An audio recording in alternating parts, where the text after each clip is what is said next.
YouTube University. Dude, I went, and this is not something you want to hear from like your dentist, but like I went to my dentist and we were talking about fucking, I don't know, implants or whatever. And he was just like telling me about like the science. And he goes, you know, honestly, just do what everybody else does. And I had to look at some YouTube videos to figure it out. I was like, yo, what?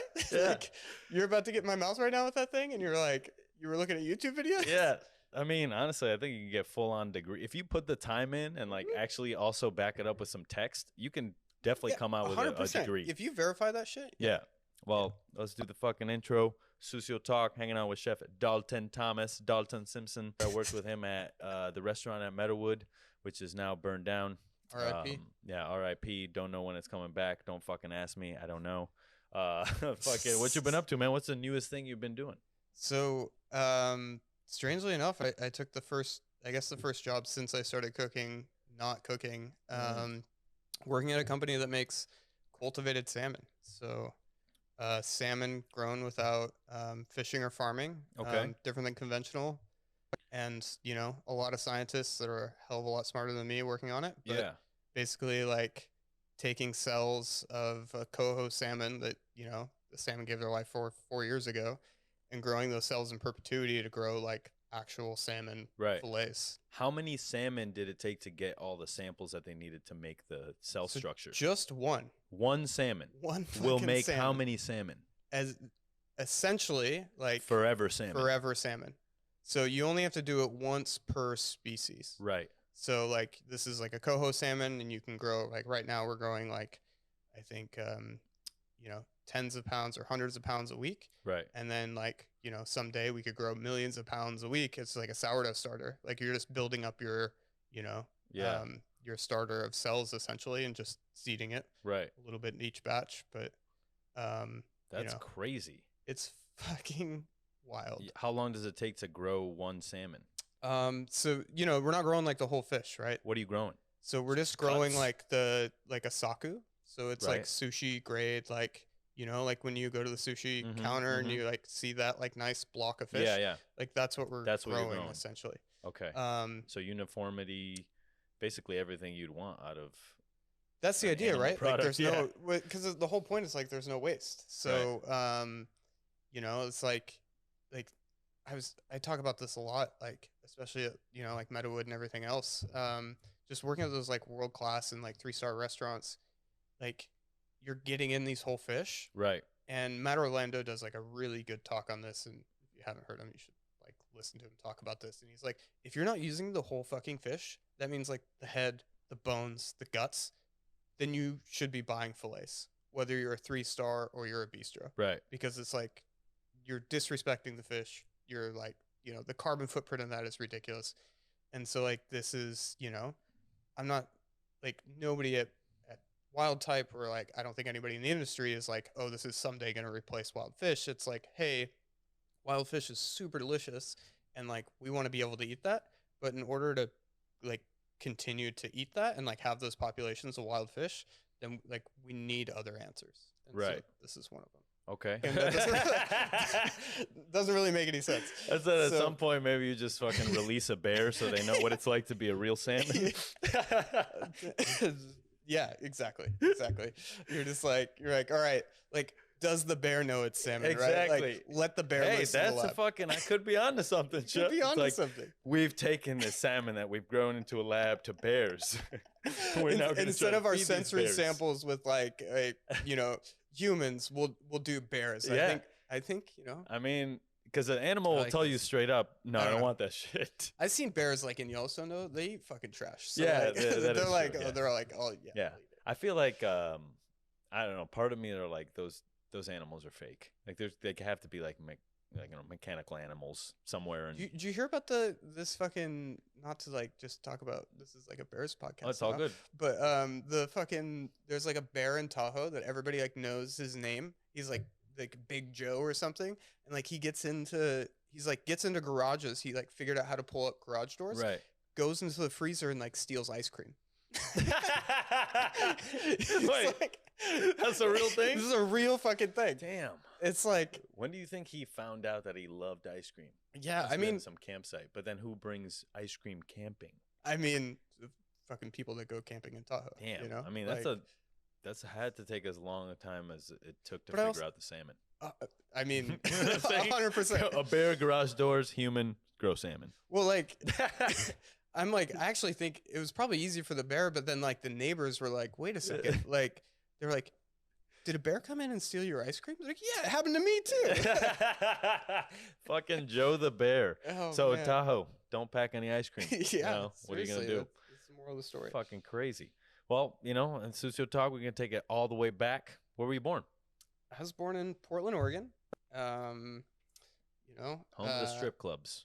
home of the strip clubs, Mhm. the fucking Voodoo Donuts, which used to be so different than it is now. Really? You know, I remember like going in high school before like, you know, we could go out to bars or whatever, you know, you just like go driving, go do dumb shit. And then we would go to Voodoo Donuts. It was only open 10 p.m. to 10 a.m. Really? because it was like for those like late night, I'm like assuming it was probably for like industry people. Okay. Was it a bar as well? Is that where they got like the whole? I don't think so. Not back in the day. Okay. It was like, honestly, it was like a little walk up window. Okay. And we would go up and it would be $3 and you get a bucket of day old donuts. What? Yeah. And it was like literally like a pink KFC sized bucket of donuts. And it was $3. Yeah. And like, you know, we're fucking high school students. So it was like all we could afford anyways. Yeah. And so we would go, and then they like back then there was like no like regulation on shit. So they have like they're like, oh, your stomach upset? They had like a Pepto-Bismol donut. And then they had like a NyQuil donut, but then like the whole meth and NyQuil thing. So like, you know, you had to like be 18 and like over the counter. So Oh, like right. they had to stop it. But they're like, oh, you can't sleep and like you're going to Voodoo Donuts. Like here's like NyQuil like, in a donut. Whoa, That's Like they had crazy. crazy shit. And like there was like fresh bacon on the maple bar. Yeah. And now it's just like it's complete garbage. You know, I thought Insomniac cookies were. I thought Yeah. Insomniac cookies were cookies that helped you go to sleep. So I never went because I Yeah, was like, 'cause well, you're I'm not like, trying to go to sleep. Yeah, you're like, And then somebody like, was "I'm like, up no, late." no, you idiot. They're just open late. I was like, oh, okay. I actually just went there for the first time a couple weeks Yeah. ago. with Honestly, Marcus and the Victoria. quality always dwindles when they fucking when you start to expand your business and food. Yeah. Like I believe that I don't think that there should be any restaurant groups. What do you think about that? Like meaning like larger Yeah. than fucking 4 restaurants. Like it's not I think- sustainable. I think I get what you're saying. I don't know if I completely agree Mhm. because I think there is power in like I'm just like blanking on the restaurant group name, but like just talking before the podcast, like Cat and John down at Yongbon, like they're also like part Sprout. of Bestia Right. and yeah, Sprout. Group, Yeah, so like having different concepts under one umbrella, and if like they're individually chef driven, I think is great because then they can like rely on each other Oh, for for sure. resources. I'm talking But- more chains. Yeah, exactly. Like chain restaurant groups, yeah, unless it's like fast food. But even then, like Shake Shack used to be fucking amazing. And I've been Now it's so shit. disappointed. Now it's garbage. And After a while, it you breaks grow my to a heart. certain point where you can't make the same ingredients Yeah. that you did. You Yeah. know what I mean? It's different. When you made 400 hamburgers, now you're making fucking 4 million. Yeah, Like, exactly. That's crazy. like there was Shake Shack in Hong Kong. Like Yeah. they're like it's crazy. That's it was wild. Actually, it was pretty good. That was like my like when I was living in China. It was like oh shit, we need like that American experience. Like go to the Shake Shack always Shake got Shack you. in the train station. Did they offer anything else over there? Yeah, they had like it was like a Hong Kong bubble tea like shake Yeah. type thing or milk tea shake. Okay.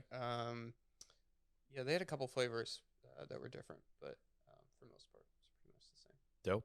And then, so you grew up in Portland. What was eating like at home? Was your mom cooking, dad cooking? Yeah, so eating was pretty good. My mom cooked a lot. You know, Sunday dinner was always like her cooking. Mhm. We had to be there.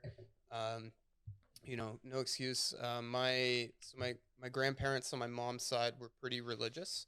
Okay. Pretty Catholic, so grew up with that kind of like, you know, my grandmother on my mother's side was from Kansas, so like lots of casseroles, you know, lots of Midwestern things, and that like came through in my mom's cooking. And then even though like I was in Portland and like, you know, the produce was amazing, like we'd have that and then like the casseroles. And also like Right. my parents divorced when God, I was in like first grade, and so like my mom primarily raised me until she married my stepdad, and So it was like, you know, she didn't have fucking time to, like, Yeah, exactly. you know, so it was like a lot of hamburger helpers Right. and, you know, McDonald's occasionally, but like her pies are like, I still use my mom's pie crust recipe. 'Cause I'm Right. like, it's fucking unbelievable.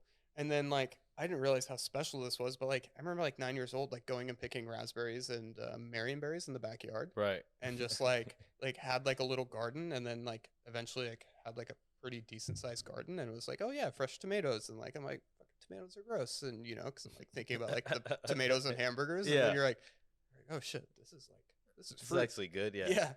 Yeah. So like eating was pretty great, but I never really like, I don't know.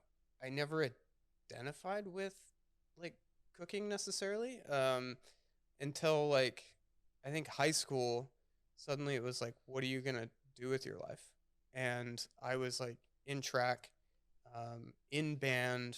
I was like second chair. I played clarinet for like 10 years.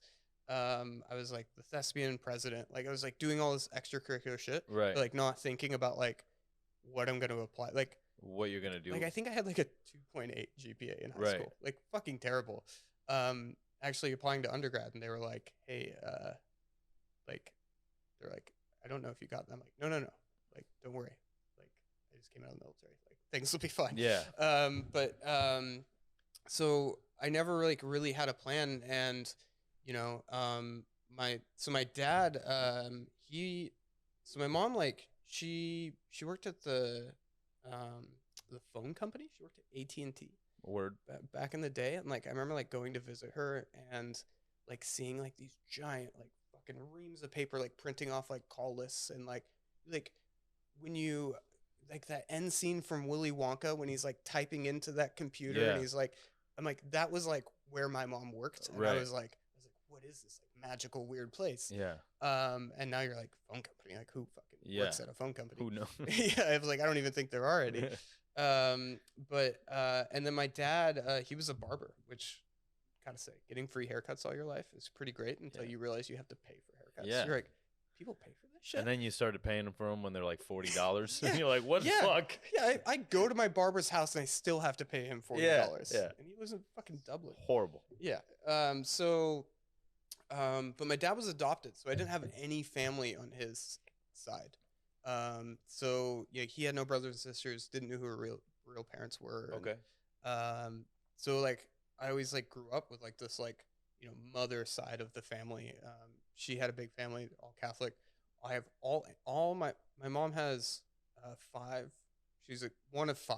So it's like my grandparents had 5 girls, and they all my cousins are boys except for one. Okay. And it's like, I'm like, so is the next generation all girls? like what's gonna happen? Yeah.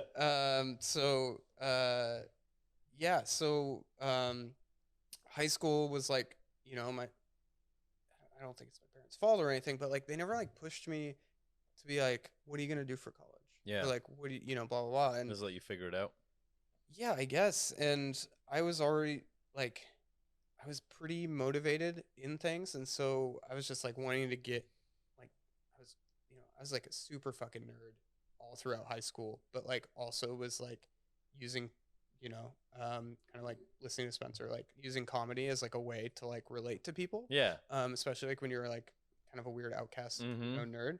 And so like we were always doing like really funny and dumb shit. And that was like making me friends with like people in groups that I would not normally be friends with. Right. And like my super nerdy friend ran for president of high school just to be like as a joke, and he Mhm. came out like wearing like Mr. T style chains and Yeah. like, you know, like a neon jumpsuit, and he's like, I'm gonna be the president for like 3 reasons, and like he got like, you know, 300% more votes than the next guy. But like that like led us into this whole other world that we Yeah. you know, technically weren't allowed to experience, because it was like, oh, I want to just go play like magic cards in the Mhm. fucking at the table. But like just trying all these like different things, there was like a culinary program that they offered, Yeah. and it wasn't at our high school, like it wasn't like a home ec class, but it was like culinary arts, and it was through our school district. So it was like we would like take like a bus to this, like it was like a vocational center, right? Right. Like they did like forestry and mechanics and that kind of thing. And so I was doing that, and I realized that like cooking in a kitchen, like a commercial kitchen, is fucking so different than cooking at home. Yeah. And like my mom, she's a phenomenal cook, and I doubt she'll ever listen to this, but It's okay. she is so messy. And it's like, you're like, how the fuck did you use like every bowl? Like, Yeah. there's like, you weren't even using flour, and there's flour everywhere. Like, I'm like, how, like, I'm like, I can't do this. And, you know, like she had like a lot of cookbooks and like just a lot of, you know, like kind of kitschy things around the kitchen. So like, I realized I was like, yeah, I was only using like fucking 6 square inches of surface in the kitchen to like, when I was like experimenting cooking at home in high school for like me and my friends. But I was like, when you have like a fucking nice kitchen, you're like, oh, okay, I see how this works. And so actually, I'm like, this says something about my cooking or something, but I almost failed culinary arts because I fucking hated the teacher. And so like, I don't have this problem so much anymore, but at the time I was like, if I like didn't like the teacher or like, like the kind of authoritarian figure, I just like couldn't do it. I just like had no respect. So I'm like, fuck you. Like, I'm not going to go to class. Like, you know, whatever. So I think why my grades were so low, but not that I didn't apply myself. And so I was like, through that class, we like toured a like community college that had like a cooking program in Oregon called Lynn Benton Community College. And we like toured it. I'm like, oh, this is like pretty sick. I was like, my parents like, you know, can't afford to put me through school, and like I really didn't understand any of like the student loans or FAFSA thing. And so like I was like, maybe this is my option. And so I remember my mom being like, you want to go to culinary school? I was like, yeah, I think I do. And she was like, you don't like to cook? And I was like, yeah, I don't like to cook in your messy fucking kitchen. Yeah. Like, I was like, but at the same time, I always had that house that like everybody came over to. Right. And so there were like always like fucking 10 high schoolers like running around my house. And at all times. Yeah, totally. And like I had the basement bedroom. Mm-hmm. And my parents like halfway through high school like expanded the house, and they're like, so we're designing like the new part of the house, like do you want like a new bedroom? And I was like, no, I want you to be further away from me. Yeah. Like, so I can have the entire fucking basement to myself. I was like, this is fucking great. Like, and like, meanwhile, like my mom didn't care what I did. Like, I never got into trouble. I didn't smoke pot until I was 22. Yeah. I didn't drink until I was 21. Like, you know, it's like they really didn't have anything to worry about. It was still like getting in trouble in other ways. But, right. So, I'm like, I don't know where I was going with that. ADD, but, it's just like plagues us all. Yeah, exactly. But so like she was just like, I don't see like you're like failing culinary school. You're like, but you don't cook at home, but like you want to do it. But at the same time, I was like, my friends would come over and sit at night, and I was like making them pancakes. Right. Or like making them scrambled eggs, or, you know, like just super fucking like, just like when you're like scrambling eggs so hard and they're all like brown and crispy in like the worst ways. It was like, would not eat a runny yolk. Like, not a picky eater, but like just like there's some shit that just like lame. Yeah. Just like that fucking just a lame eater. Not picky, just fucking lame. Basic bitch. Yeah. And so like never like had like any like sushi or anything crazy, but grew up actually with a lot of salmon, just being in the Northwest. Yeah. Fruits and vegetables. But so anyways, so I'm like summer after my junior year, I'm sitting there, you know, just doing nothing. Like, you know, have the landline, answer the phone, and like this guy was just like, hey, it's Sergeant so-and-so from the United States Marine Corps. What are you doing? I'm like, nothing. Yeah. Hanging out. And he's like, well, you ever thought about joining the Marines? I was like, no. Like, I'm like, how the fuck did you get my number? I'm like, they probably came to my school and had like the inflatable fucking slide, you know? Yeah. And then they were like, you got to sign your name if you want to go on the slide. And I was like, okay. Yeah. And like, yeah. And then, so I was like, was like, no. And he was like, well, what do you want to do? I was like, I think I want to cook. I want to go to culinary school. He was like, you can cook in the Marines. Yeah. I'm like, okay. He's like, why don't you come down and like, we'll just have a talk. And I'm like, yeah, I can't. Like, I don't have my driver's license. And, you know, I was like 17. Yeah. And I was like, and my, you know, I was like, I had to ask my mom to like, give me a ride. And he's like, we'll come pick you up. And I'm like, fuck.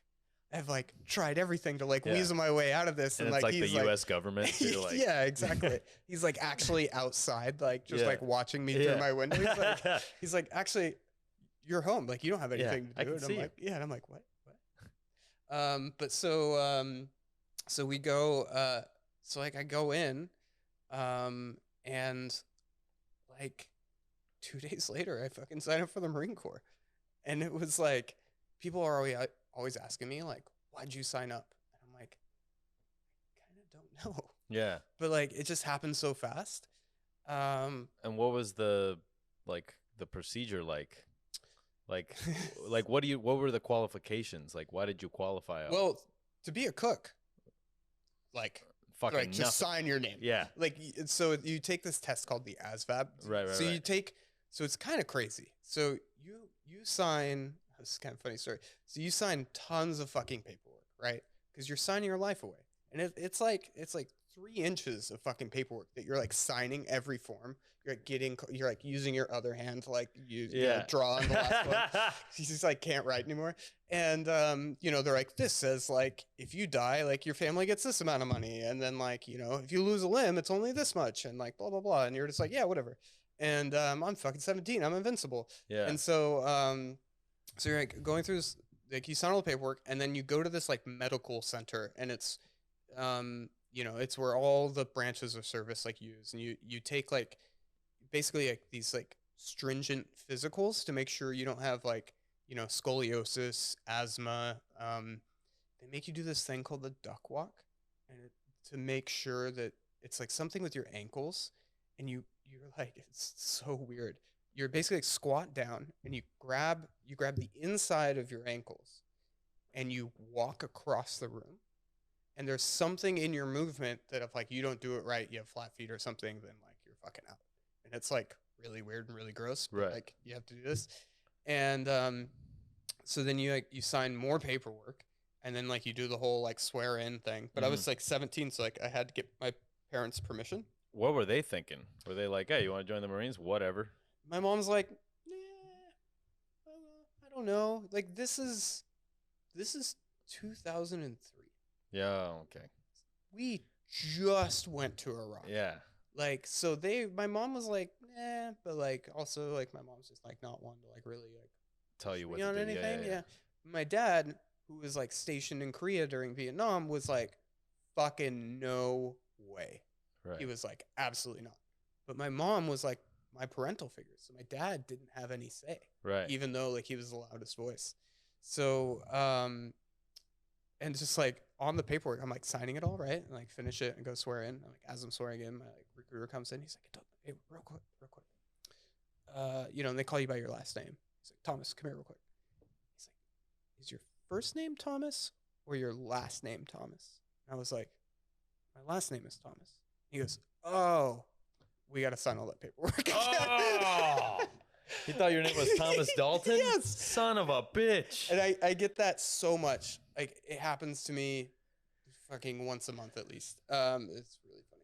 But I have 3 first names, Dalton, James, Thomas. Right. So, like, you can mix my name up anyway, and it fucking makes works. Sense, yeah. And it's never served me well. Damn. So when did you, how long from then till you shipped out? So that was, like, I signed up, you know, July, 2004 was the summer. So July 2004, and then I shipped out July 5th, 2005, 5 days after my 18th birthday. So they wanted to actually send me like a little bit before, but then I was like missing my high school graduation. I'm like, no, I'm not fucking missing my high school graduation. Yeah. And so up until this point, the Marines have treated you like awesome. Like, hey, come on, you're part of us. Right. It's like, Well, it's like No, as soon as you get there, you're they're dealing with fucking high schoolers. get down, maggot. It's Major Payne was my drill instructor. Yeah. You know, I'm promoting you to maggot to turd. To turd. No, he. I mean, we'll get into it, but like, so that like last year, like basically, I come back into senior year in high school, right? Like this fucking nerdy kid, fucking weighing 115 pounds. And I go in, they're like, oh, how was your summer? I was like, I signed up for the Marine Corps. And they're like, I'm sorry, what? They're like, this fucking kid signed up for the Marines? Yeah. And like nobody fucking believed me. And I remember like move over, Al Qaeda. Here comes Dalton Thomas.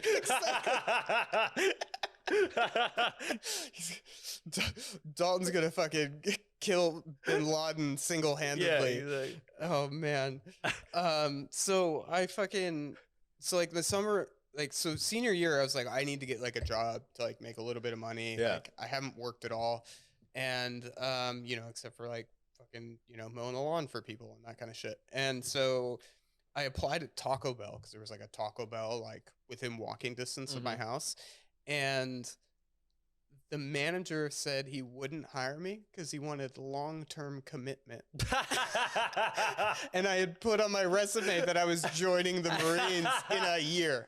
And I was like, damn. My stepdad actually wrote like a mean letter to the manager of the Taco Bell being like, you're not going to hire my son because you want fucking long-term commitment at the shittiest of shitty fast food restaurants?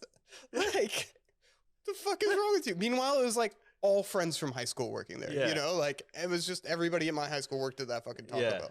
So, wow, I couldn't get a job at hard Taco manager, Bell. so hard sell. Maybe talk to my culinary school It's like teacher. you know, we only accept committed people here. People that really want to climb up the ladder of Taco Bell. I was like, where did that manager come from? You know, like was he like a washed up like fucking 2-star chef that or like GM that's just like fucking got into drugs real deep and he's like trying to climb himself out of that hole and he was just like he's like I'm gonna teach these kids to be something. He's like, sooner or later, we all got to ring the Taco Bell, all right? It's like when you buy a car and they make you ring the bell. He's like doing that for everyone. So when you go off to basic training, do they like, do they ship you your uniforms ahead of time? Like, you got all the shit? No. It's super weird. So, so basically, for the Marine Corps at the time, it's still now, but it's changed a little bit. There's two different basic training bases. And it's split by the Mississippi River. So if you're west of the Mississippi, you go to, it's called MCRD, Marine Corps Recruit Depot.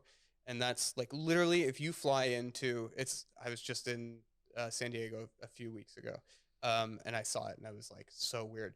But if you fly into San Diego Airport, look to your right and you'll see all of these yellow and red buildings. And it says Home of United States Marines. Like, that's where you are, which is so psychologically fucked up because you're out there, like, sweating and, like, dying, and you're seeing all these people come to San Diego for vacation. And you're just like, I, like, can't. I'm in, like, a prison, right? Having never been in prison, although, you know, plenty of family members have, I was like, it was crazy. So, anyways, so, like, first day you get in. So I fly down from Portland. We have like a layover in LAX.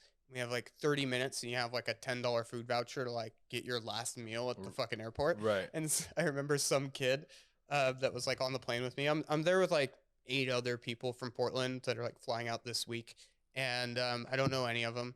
And one of the kids uses his $10 to buy a porno mag. And so he's like looking at Hustler on the plane and he's just like, and just like puts it in the backseat pocket and just like leaves it for whoever's getting on the plane next. The last stand, baby. He was like, I don't need a fucking shitty $10 sandwich. Like, I need some porn. Damn. Okay. Get your priorities in order. You know? Yeah. Sometimes you just need porn.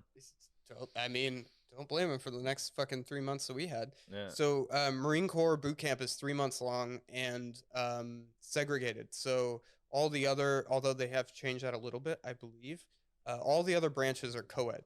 So you're like there with women. For the Marines, you don't see another woman for 3 months. Mm-hmm. And that is like a fucking mind fuck. Yeah. You've seen women all your life, and then for this 3 months, you're just like, it's just dudes. I tell like women I know, and not that I'm like bragging or anything, but I'm like, I've definitely seen more penises than you have. There you go. I'm like, I have seen hundreds, maybe 1,000 penises at the same time.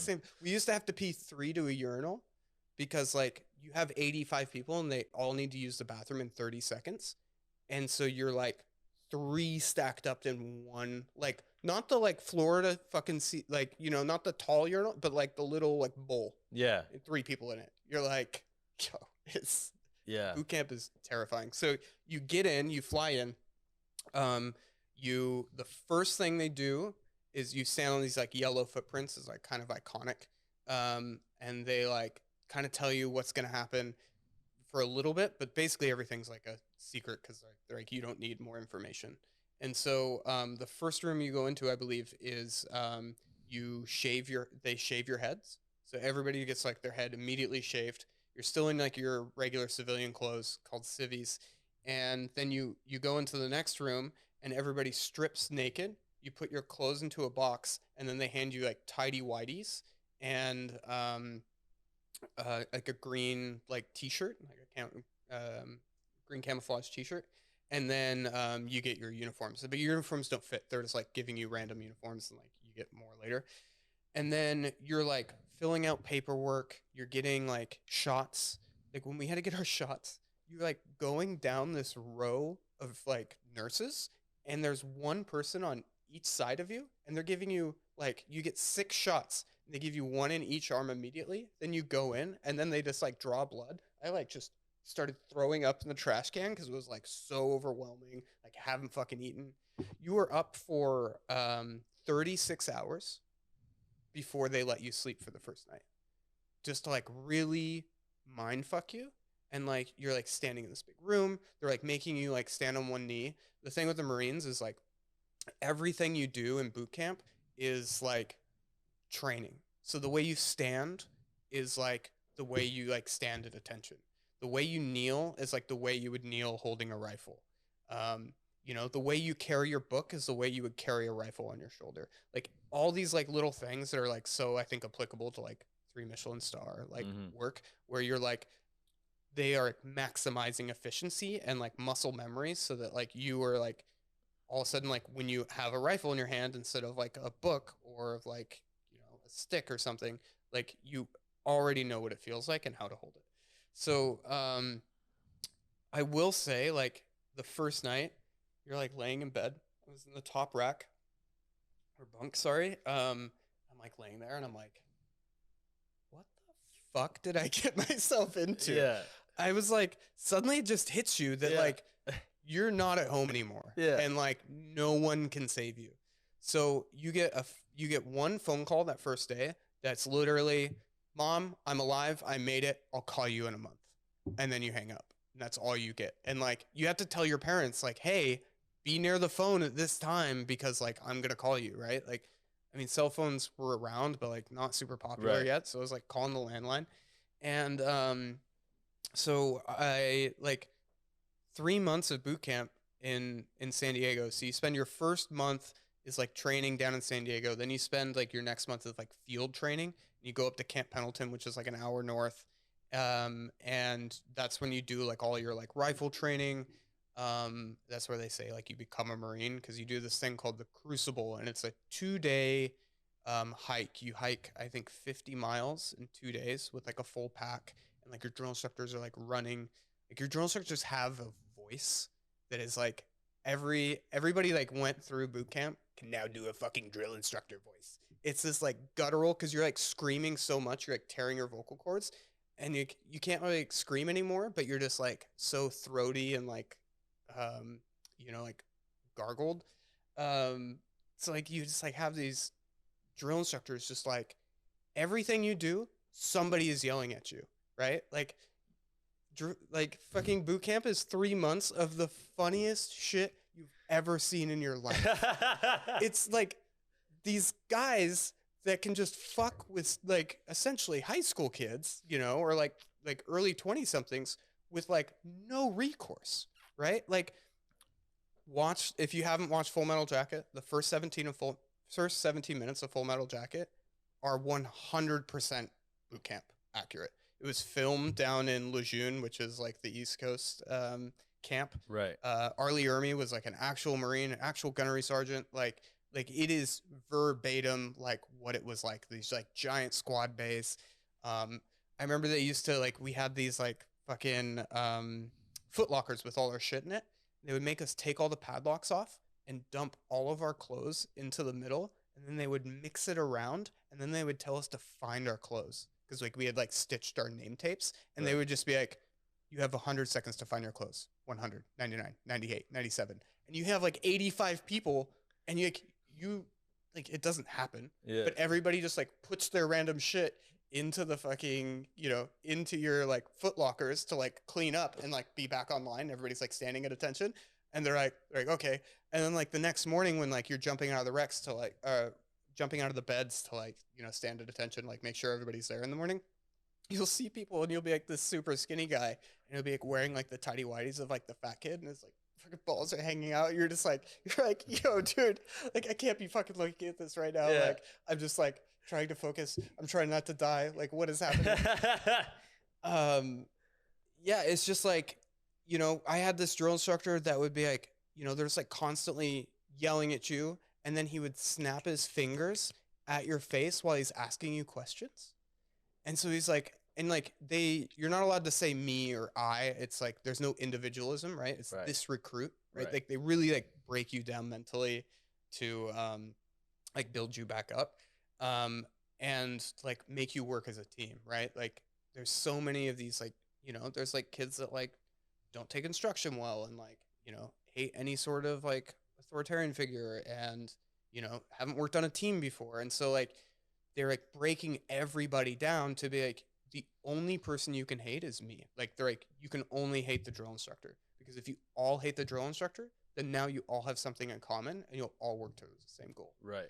And it's so like in the second month of boot camp, you go through this crucible where you're like 50-mile hike or 40-mile, whatever it is, you know, up like crazy mountains on like the west coast of California, and you get like one meal that you have to ration out, like one of those like meal ready to eat MREs. I think I brought them into Mm-hmm, you did, yeah.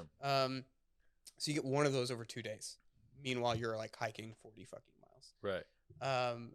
And I remember like coming back from that, and like, so you go up to the top, and they're like, now like you've made it. Like you go to top, the crucible is like this hill. It's like this last like steep ass fucking hill. Right. And, like once you get to the top, they're like, you know, you're Marines now, blah blah blah. And so you come back down, and you like eat this like crazy big meal. Like, you know, they feed you really well at the chow hall, and then you go, we like went back, and then like everybody's like requesting to use the bathroom. Right? So we just ate this big meal. Right. And every platoon's like 85 people, and every platoon has like a guide, and the guide changes weekly based on like how the guide is fucking up. Right. Like, so like all of a sudden, like they'll put the shittiest guy in charge just to see everybody be like, that guy fucking sucks. And he's like, he's in charge of the platoon for like an hour, you know, and he just like, everything is like chaos. And then he's like, yeah, see, this is why nobody can just be the guy. Like, it's just like sowing chaos at any point they can. Yeah. But yeah, I just like remember like literally like, you know, in the bathroom stalls, and they're like, they're open because, you know, like people hang themselves, and like, you know, are like so scared of this, run away, whatever.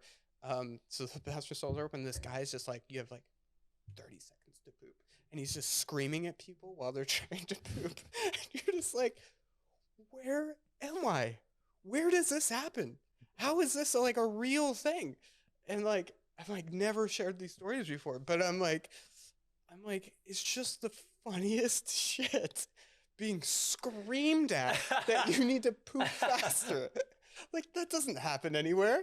Like, that's like the most vulnerable moment of your life. Yeah. That or like throwing up, and you're like, you need to do it faster because like we're on a time limit. Damn.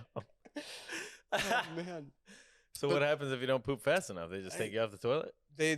Well, they won't, but I mean, you know, they'll hit you and things, but I don't know if that happens so much anymore. But what they'll do is they had like, it's called the PT deck, the physical therapy deck, where you go, or physical training, and you go and like, you know, they're like 400 push-ups right now, and then like you go to push up and they're like jumping jacks right now, and they'll just like constantly switch whatever workout is, like burpees right now, and as soon as you go to like do one, then you like do the other. And so you're just like so tired, but like they do all sorts of crazy shit like that. Like you had to hold your rifle out in front of you, straight arms. You'd hold it by the sights, and like the fuck, I forget the name, the reloading mechanism. I'm like, I can't believe I forgot that. But you go and you'd hold it like this, and like if anyone drops it, you're all like running 3 miles, and then it's just like you see people just like start to like, you know, they're like trying to bend and like do everything they can not to drop it. Like it's just like little shit like that that's like so simple, but like fucking like is so physically demanding and like mentally demanding. But like, so I went in, I was 3 pounds underweight. Right. Of like, I had to sign a waiver being like, I'm not going to break. And I came out, so I went in weighing 118, and I came out weighing 155 in 3 months. I was on double rations. So I was eating like 12 peanut butter and jelly sandwiches plus 2 times the food that everybody else was getting. Like at because Chow. you were underweight. Because I was underweight. And like, you're so like, I wasn't like, you know, it was like a lot of standing, but it's like just like a lot of like movement and things that are like, you're not like just like working out to the point of like, oh, I'm like lifting so many weights. It's like all this fucking stupid other shit that you're doing that like, you know, you're just like so hungry all the time. And then like, completely off topic, but you know, there's like religious services in boot camp. And I was just talking to my friend this morning that I started going to, I'm like pretty atheist. Right. And at the time I was like kind of exploring atheism and like what that means. I was like, well, I want to understand like, you know, having this Catholic background growing up, like what that means in like other religions. Like, right. I don't want to like hate on these religions and like not know, like understand kind of where they're coming from. And, you know, I'm like fucking cocky 18-year-old at the time. And so I'm like, I went to Jewish temple, and Jewish temple's on Friday. And I was like, wait a second, you get like a little wine with your like service. And like, they were like so friendly. There were like civilians there, and they were like, you know, like having little snacks and things to like as part of the service, and like singing these songs in Hebrew and everything else. And I was like, fuck. So I just started going to Jewish temple every Friday in boot camp with like all these other Jews that were like, who the fuck is this guy? Just so you can eat some just free so I could food. like eat some free food and like have like 30 minutes of like peace on a Friday night when no one else was getting it. Yeah. And I was like, this is fucking great. Yeah. You're fucking going to hell for that one. I'll tell you that they much. gave me a little camouflage yarmulke. That's all good. No, you know, and I've definitely toned down my atheism. But yeah. So after it's over, what happens? They said, we'll call you back? You get 10 days. So you get 10 days mandatory leave. Okay. Like, so leave is vacation. And you get 30 days paid vacation in the military, like Dope. Instantly. So like, you know, coming out into the real world, I was like, everybody doesn't do that. Like 10 G's. Yeah. I'm like, what the fuck? What do you mean? You only get like, you know, a week for the first 4 years. Like, fuck that shit. So, you go home for 10 days, and then, so all Marines are riflemen. So there's no like non-combatant roles like medics and chaplains. So those roles don't exist in the Marines. They exist in the Navy, and then they like basically get sent to the Marines to be a part of it. So the Marines are a department of the Navy, and so like all our medics are called corpsmen, and they're all like, we call them Greenside Navy. And like, honestly, like some of the most badass motherfuckers I know. Shout out to my boy Kyle Tucker, who's like a great friend of my corpsman, who just like comes from the Navy and then has to deal with the stupidity of Marines. Right. You know, like 90% of his job was like patching up Marines because they did something fucking stupid rather than like, you know, like real shit. Yeah. Yeah. And so like, it just makes their life so much harder. But they, so I had to go, even though I joined to be a cook, I had to go be a rifleman. So every Marine's a rifleman, and rifleman first. So I went to Marine combat training, which is like infantry training. Did that for another like 2 months, I think. And then I went to like my cooking school out in Fort Lee, Virginia, Right. on an Army base. So like I'd only known Marines in like my short like 4 months of military Right. career, and then I get to this Army base and I'm like, What's the difference? you guys are fucking nasty. I was like, I fucking hate the Army. Really? It's like working at fucking Meadowood, or like working at a 3 Michelin star restaurant and then being put into like, you know, like a 500 cover fucking bistro where like, yeah, they're executing like really well for what they need to do, but their goal is not to be the best. Like Right, Marines' goal is to be the fucking best, right? Like the most scary fighting force in the world. And the Army's like, we just need to be like a military machine, right? Like it's 1 million people. The Marines are like 175,000. So like it's just like, and there's like lots of friends in the Army and like good people, but like as an organization, it was just like such a stark contrast that I was like, you guys are like, you have your hands in your pockets while you walk. Like Marines can't do that. Like Marines can't even chew gum in uniform. You're not allowed to walk while you're talking on your cell phone because it looks nasty. It was like all this like little shit that we're just like had to be fucking tight. And then like seeing the Army just not do that. And I was like, yeah, this is weird. But so ended up getting stationed at Camp Pendleton, one of the biggest Marine Corps bases in California. And then was like, you know, joined to be a cook, but it's the Marine Corps, right? Right. So they're like, yeah, you can cook in this artillery battalion. And like, I didn't really know what artillery was, but you know, they're like, it's kind of crazy. Like the shit that we just sent over to Ukraine to like help them. Right. That's what like my battalion did. Right. I was like, I've shot those things. Like I could teach the Ukrainians how to shoot one of those fucking cannons with like rounds that weigh 100 pounds. Like it was a crazy experience. Right. And then, you know, I joined in 2005. So inevitably went to Iraq, spent about 10 months over there. We're supposed to spend 14 and we got cut short. This was the end of OIF2. But because it was like the end and like the invasion have already happened, everything, like there wasn't much use for artillery anymore. Right. So they basically trained our whole battalion to do civil affairs. So we got put with the State Department doing civil affairs in a city called Ramadi, which is like the capital of the like largest Ramadi province. is where that large battle went down, right, with the Navy SEAls. Like a lot of people, they've written books about it and shit. Probably, yeah. So when I was there, Ramadi was the most dangerous city in Iraq. Right. But it was pretty tame, considering what had happened before, like especially in the Fallujah and things. But we were basically like, I think like a couple hours outside of Baghdad. And it was like the first time I'd like, you know, flown in helicopters and like military jets. How did you get to Iraq? I was about to say this because it's not what I expected. Like you're expecting like the military plane, you get on the base and you fly in and everybody's like, hup, hup, hup, hup, you know, like fucking coming down the walkway or whatever. So we go to the military base. I'm like forgetting all my names right now, but McCarran Airport, maybe, Air Force Base. And I think people are gonna hate on me for this because I'm like getting all these names wrong. But we go to this military base and like go out onto the runway, and there's just like a 777 out there, like Northwest Airlines, like stewardesses, and like, hey guys, and like we have fucking rifles. Like I have like all my bags and like fucking magazines and like going to war, right? Like I have all of my shit and we're just on there, and I was like sitting on like the exit row, right? So like the flight attendant's seat is like across from me, and she's just like sitting there like in her stewardess outfit, just like looking at me, and I'm just like, so this is how we get there? Yeah. Like we had like a layover in Minnesota.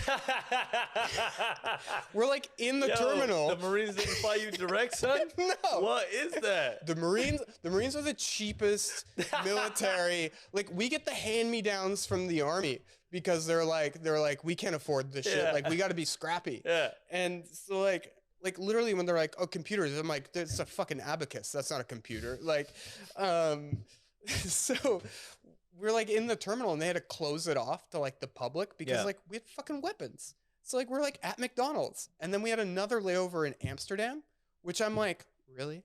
You take us to the one place in the world that is the complete opposite of where we're going Yeah. on a layover, Yeah. and we can't even like look at it. Go out there. Yeah. Yeah.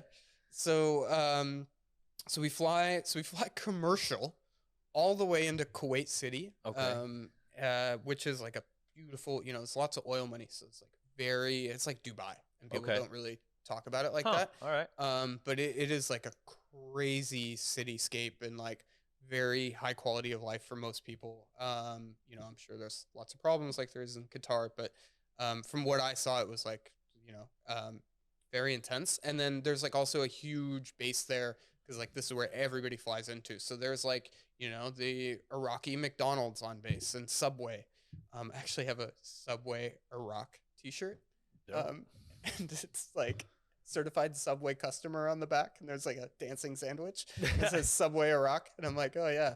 Was Jared the spokesperson still then? You know, he was like probably at the climax of his pedophilic reign. Fucking asshole. Yeah, seriously, fuck that guy. But anyway, so we yeah, so then from then we take C-130s, which are like your classic like military you know, large personnel vehicle, like plane.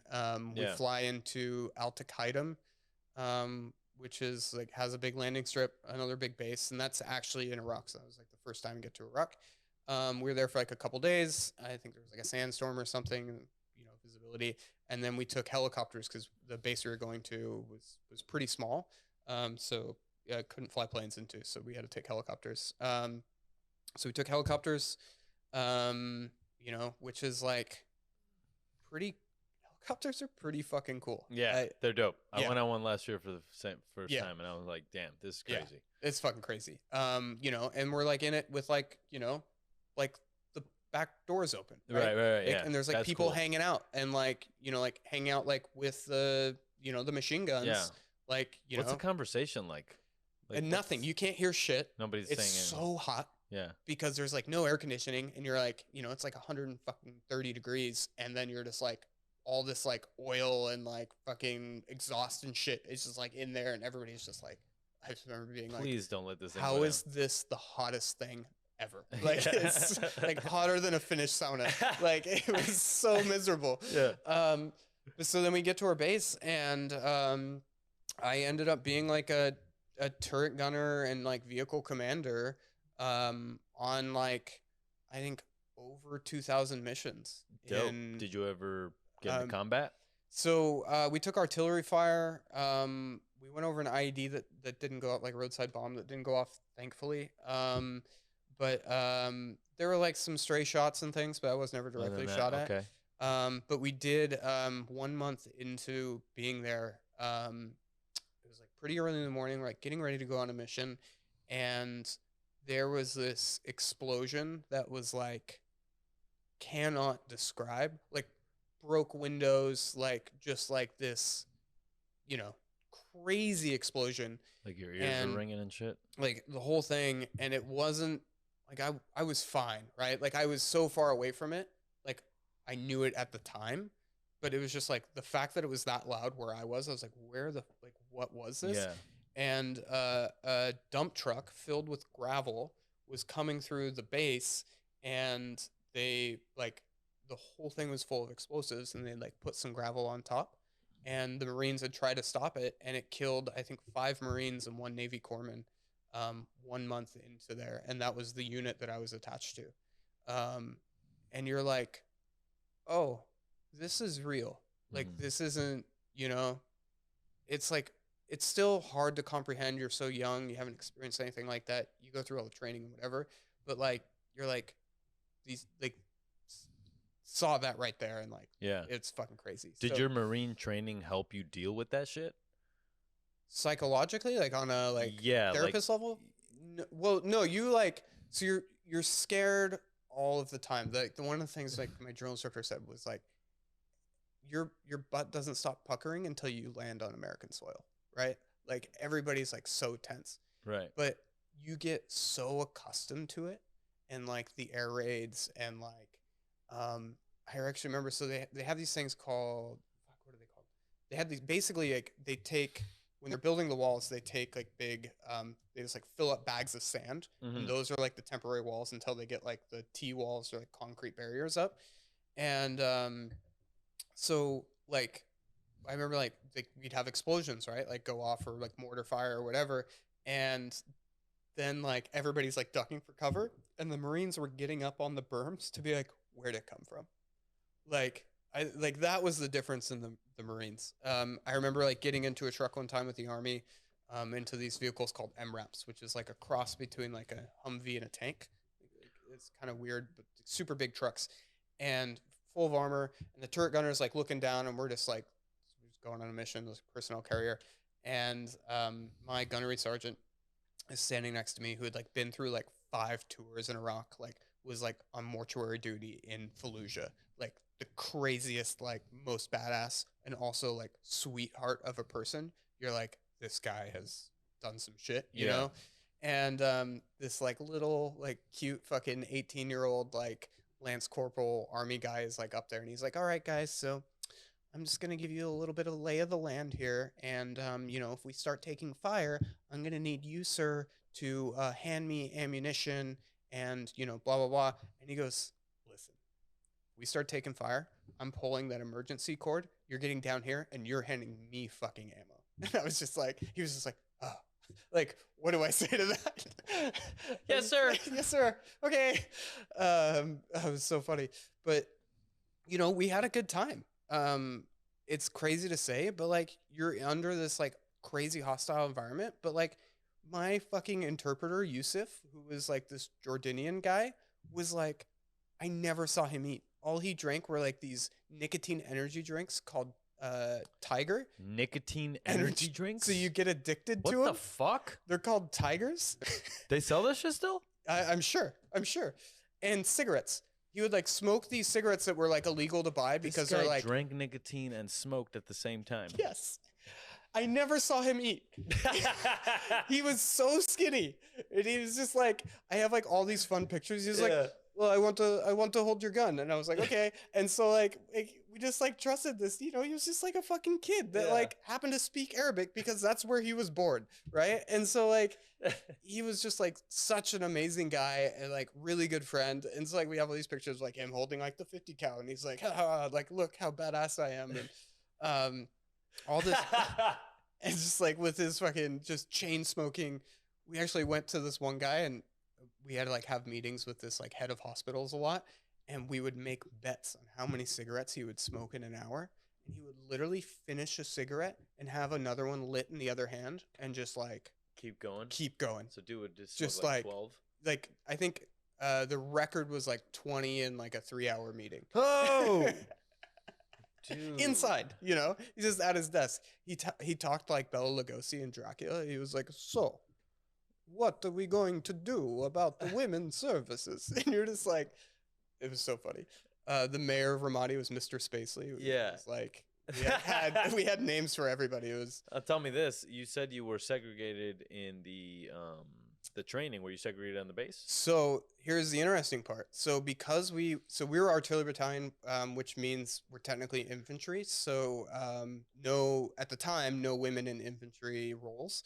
So still segregated there. I mean, there, you know, women around base all the time, but just like in the actual unit, there weren't any. Right. But then when we went over to civil affairs, we were now like part of like technically like directly with the State Department, and we were dealing with a lot of like women's issues and like humanitarian aid issues over there. And so we had to have women on our team to like deal with these things because they won't talk to men. And so we were the first infantry unit to have women in it since World War II. Wow. And it's like crazy. And we had like from like corpsmen to you know, enlisted Marines to officers, like some really fucking badass women over there with us. That like, you know, couldn't have done it without them. Got you. But dope, man. So you were over there for 10 months. 10 months. And then when you're done, they're just like, all right, see you later. Yeah. How do you fly back? So same way you came? Same way you came. We had a layover in Ireland, and I remember just being like, like the line for the Guinness was like 700 people.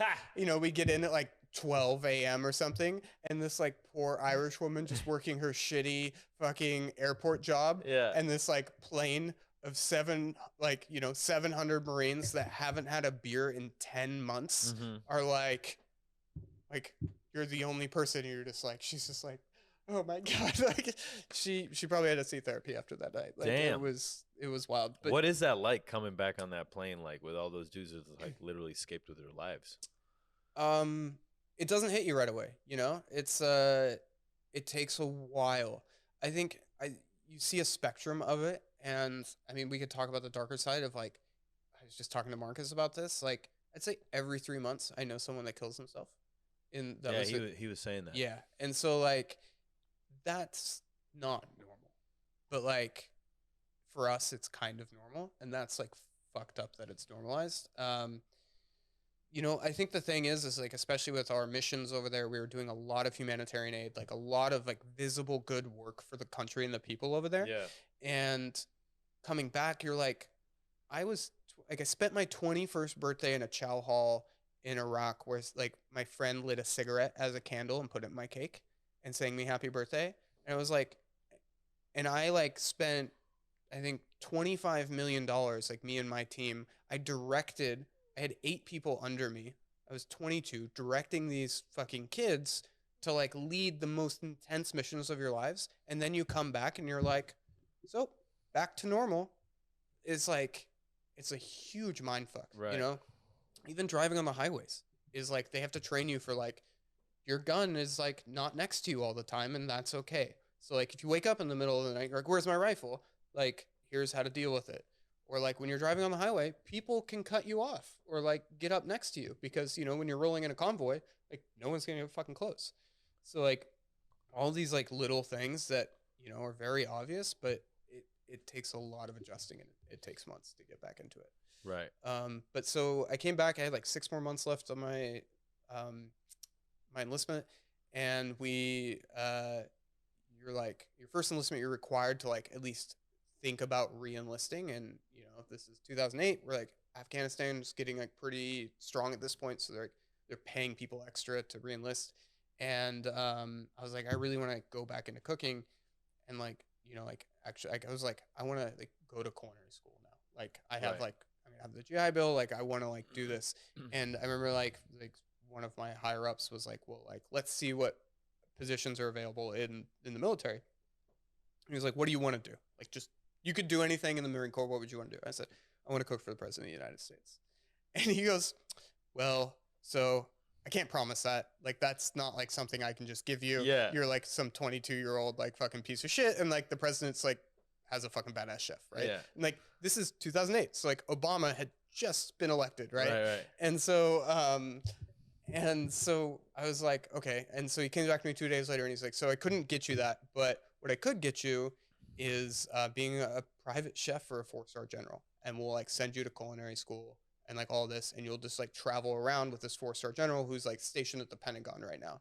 And I was like, I go, Sergeant Smith, can I ask you a question? He's like, yeah. I was like, is that the President of the United States? And he goes, no. I was like, well then, there's my answer.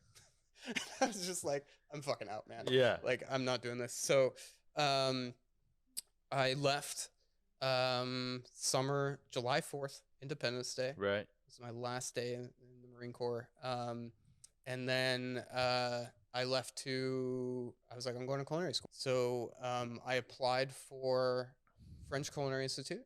I was like really deciding between French Culinary and CIA in Hyde Right. Park. And I was like, I want to live in New York so I can work in a kitchen there. Right. And I was like, I can't do that if I live in Hyde Park. Yeah. So, so I was like, okay, FCI is the better option, even though I was like worried that it was only 6 months. And I'm like, how much can you really get out of that? And, so I'm like driving across the country. I like kind of have the summer. I'm like, take my friend with me, and we're just like, you know, cruising on like Route 66 and like having a great time, stopping along the way, being like, I'm fucking free.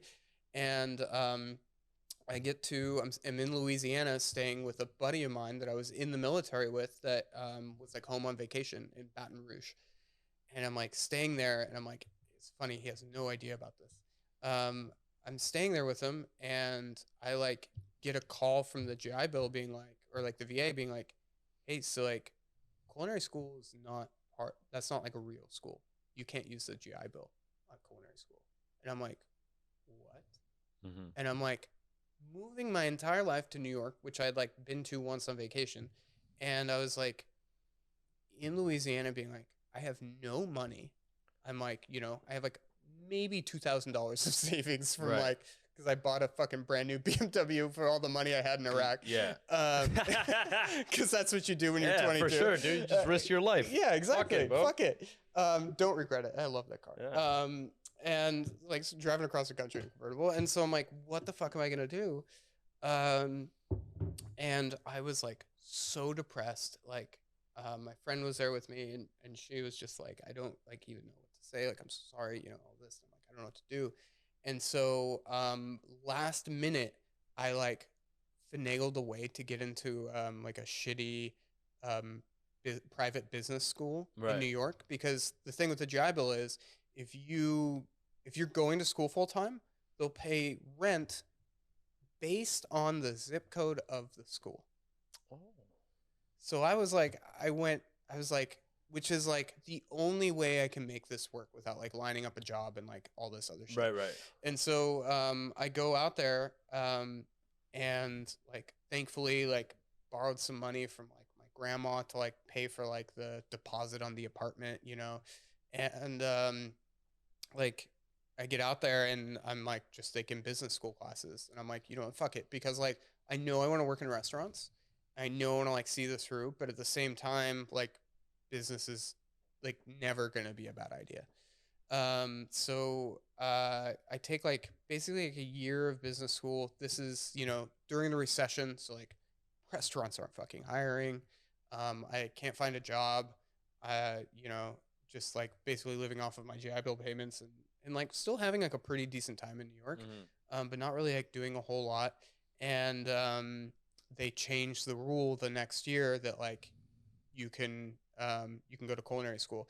So I had started working at my first restaurant, Bond Street, and it's like this high-end Japanese restaurant.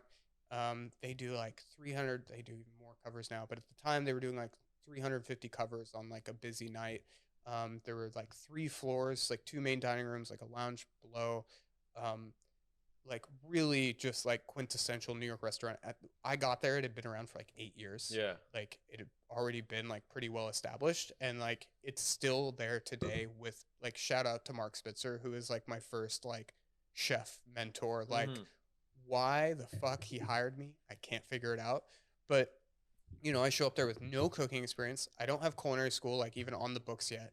And he's just like, so he's like, yeah, like you were in the Marines. My dad was in the Marines.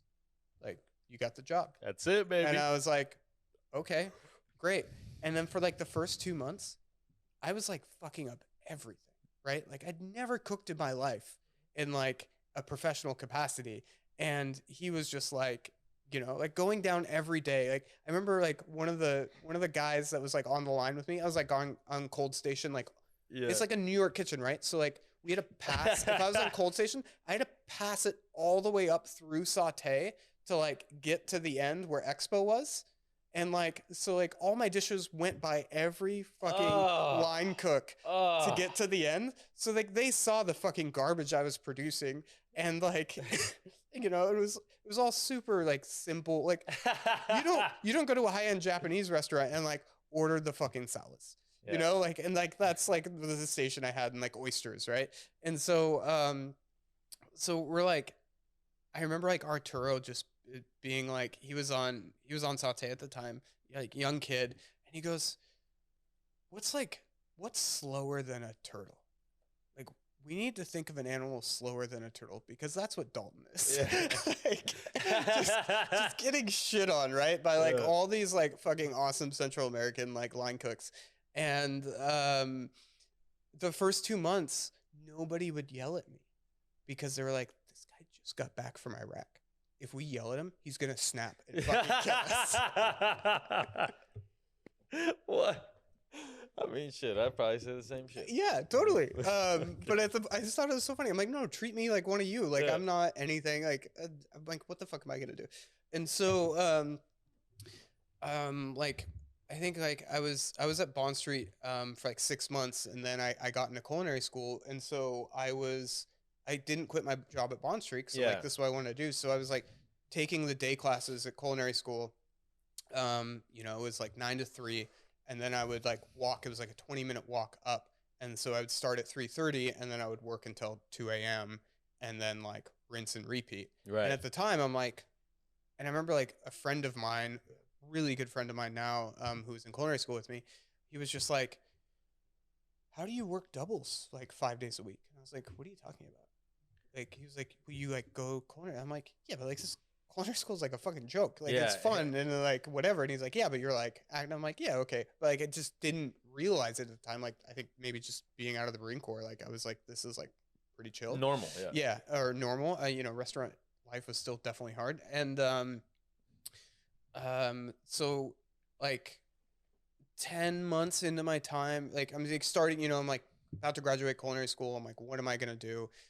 Talking to Mark Spitzer about things, and there was a chef in town, Mads Rufflin, and he was opening up this restaurant called Acme in an old like Acme.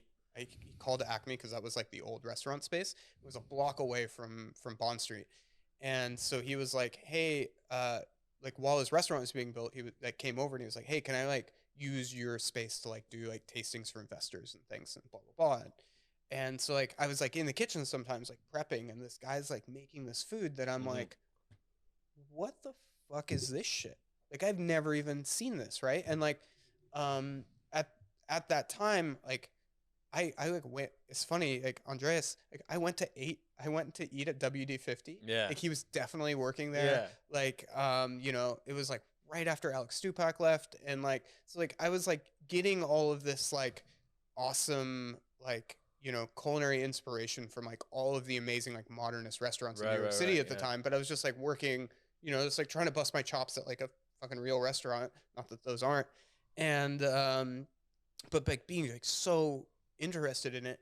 And Mads Rufflin like started Noma with Renee. And people don't know that. And so like, cause like, I don't know why, if they had a falling out or whatever it was, but so like so he was like in New York, like trying to open his own thing. And I was like seeing like a bit of this, and I'm like, what the fuck is this doing? And so like I just read like, you know, Kitchen Confidential, like you know, like what's the growing up in a cook and the early or mid 2000s laundry yeah what were you doing? Like all of the fucking things. And like checked every box, and I was reading Lucky Peach. And they don't do that anymore, do they? No, they stopped. I think there is like some sort of media component to what Jake Tank's doing, but no, I don't think it's in. Got you. Yeah. I will say magazines are something that I sleep on a lot, but there's a lot of magazines out there, a lot of crafts, little like Drift. Like if you're into coffee, Drift magazine is like fucking incredible. Dope. They do it. I think Where's there's like 3. I actually don't know, but they do 3 a year, and they just do one city, right? So like they do like Tokyo or Melbourne or Havana, and like just like really explore the coffee culture there, not just like on like the high end third wave, but like what has their traditional coffee culture been like? Where are they taking it, and like where are the good spots you can find that are doing like amazing things?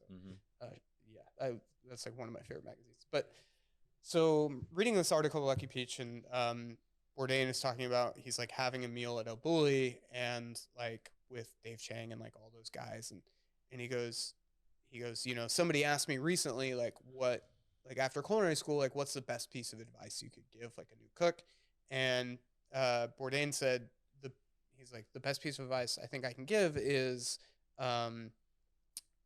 telling them to go stage in a foreign country like Spain right now, you know, at the time. And I was like, this is what I need to do next. Right. I was like, this is how I'm going to learn. Like, I'm not going to like try to survive in New York City. Like, I'm going to go learn from the best, you know, which at the time was in Denmark. I was like, I want to try to get to Noma. And so I was, by the way, I went to a book signing with Bourdain when his Medium Raw came out. Okay. And it was like at the Barnes and Noble in Union Square. Yeah. And we go and we do a Q&A, and it's like him and Eddie Huang, Uh-huh. who I just ran into in LA last week Oh, dope. at a restaurant. And I was like, you don't know who I am, but I ate at Bauhaus all the time when I was in culinary school. Yeah, And yeah. he was like, oh, thanks. But anyways, so we're up there. Shout out Eddie Hang. Let's get him on the show. Yeah, for sure. I slid in your DMs today. You should check it out. Be in LA. His show is pretty. He was one of the first ones on Vice. Yeah. To make food content. Yeah. No, I love to see chefs like be successful in like food media that are like authentic. Yeah. And also in another space too. Yeah. Like he was able to transcend into other media. Yeah, and he also did like he was an actor. Like yeah, exactly. That's what I'm saying. Yeah, fresh off the boat. That's like, what's cool. Yeah. Yeah. No, I'm like I love all the success he's getting. But you're like like because he was like the chef's chef, or like cook's cook, and like to see him like go through all of that, like I'm pretty sure it was his like fucking bright green Porsche with gold rims I saw in the parking lot, and I was like, fuck yeah, man. That's right. Yeah, like that's right. Fuck yeah. Ball out. Yeah, love it. But so we're at this thing with Bourdain, and it's a Q&A, and somebody goes, Tyler Florence, Bobby Flay, Guy Fieri, fuck, marry, kill. Oh. And I was like, God damn, that's like a good one. That's an epic. Great question. Yeah. And he goes, I'll never forget this. He goes, oh, okay. And he goes, Guy Fieri, he's got what, like 6, 7 restaurants right now? That's marriage material. Yeah. Definitely. Fuck yeah. And he goes, Tyler Florence, he'd look good with a blonde wig bent over a sawhorse. I'd fuck him. And Bobby Flay, I never trusted that motherfucker. Oh man, dude, that's dope. Yeah, it was good. It was good. So anyways, I'm like back at Bond Street, and I was like, hey, like Mads, like I know you're coming from Denmark, like can I stage at Noma? And he was like, yeah. He's like, I could probably like set you up with a stage at Noma. And he goes, but if you go to Noma, you're gonna be like one of like 70 other stagiaires that are just like picking herbs and pickling. Right. And you're not gonna have like much of an impact on the restaurant. And he goes, but I know a restaurant, I know a chef that's like has a much smaller operation that I think you might be a good fit for, and they're like taking stages. So let me like reach out and we'll see. And so like he like reaches out, and he like writes down on this, like I still have it, this like on this like notepad, this like email, ronniemborg@gmail.com, and I was like, just give away his whole email. And then he like, he's like, email this guy, I already told him about you, just like, say something nice, blah blah blah. Yeah. And so like I said this whole thing, like, I would love to work with you. I'm graduating culinary school. Here's my whole story. And he just replies, 10 a.m., August 17th, bring pants, we have jackets. That is it. And I'm like, that's chef communication right I there. know. I'm like, holy shit. This I was is like, real. am I moving to another country on this like poor English? Like his English is terrible. Very vague. Yeah, like very vague instructions. Not even a name of the restaurant, right? Like with the address. So I after about a year, I left Bond Street. Graduated culinary school, and then moved out to Denmark, and that was my first time in another country, and like, I was in Iraq, but like that was like my real like first time in a country. Like I wasn't around a bunch of Americans, a bunch of Danish, and like I got like an Airbnb for a couple weeks and until I found a spot, and my Airbnb host was a reggae DJ. Okay. And Danish woman, reggae DJ, and then like she like hooked me up with like a spot to like stay long term. And it was like her friend who was another reggae DJ. And I'm like, how many reggae DJs are there in fucking Denmark? Like, this is so weird. Like, I don't know a single reggae DJ in my life, and I just met 2, and they're both Danish. Like, so I get into the restaurant AOC, 1 star at the time. Small team of like 10. Right. And to this day, like the cooks that were there when I was there are some of my best friends in the world. Like I go and I stay with them at their houses every time I go back to Copenhagen. And like we have like this like crazy bond, and I don't know what it was, if it was like culture of the restaurant or like where we were in our like careers, but like we bonded so closely that it's like it's amazing. And, Yeah. we all families and everything else, but it's great. So I get there, and I am the only stage. There's like 10 chefs between like the head chef and like the CDPs, and like there's no prep team. There's like only a dishwasher for service, very tight. But Ronnie Emborg, who was sous chef at Geranium prior, and had like worked at Mugaritz and El Bulli, like like early days, was like coming over, and like we were doing like 42 course tasting menus, like crazy food that I was like coming from like a 350 cover night in like New York City, and like seeing these like this food that was just like Ronnie's plating is so fucking gorgeous. And like even at Atera, which I've had great meals at, I'm like his eye with plating is like so special, and something like I wish I had. I'm like, I feel like all my plates look ugly. But I'm like this guy, I'm like, whoa. Like, we were doing crazy shit, like making eggshells out of like oyster and like the oyster juice, and so it would look like a broken egg with like a sous vide egg yolk on your plate, and it's like, damn, with like so it was, the dish is amazing, and it's in his Wizard's cookbook, which you can't find, it's out of print, but it was like a salad of bitter microgreens and like dandelions, and then a sauce of like cream, chive oil, and hashade oysters, which is like lightly warmed, and then a sous vide egg yolk in the middle, and then like we'd take all the oyster liquor and make eggshells out of it with like lactose, I believe. And so it was like a cracked egg, and then you come over and just like sauce the warm oysters on the egg yolk. It was so fucking delicious. Yeah.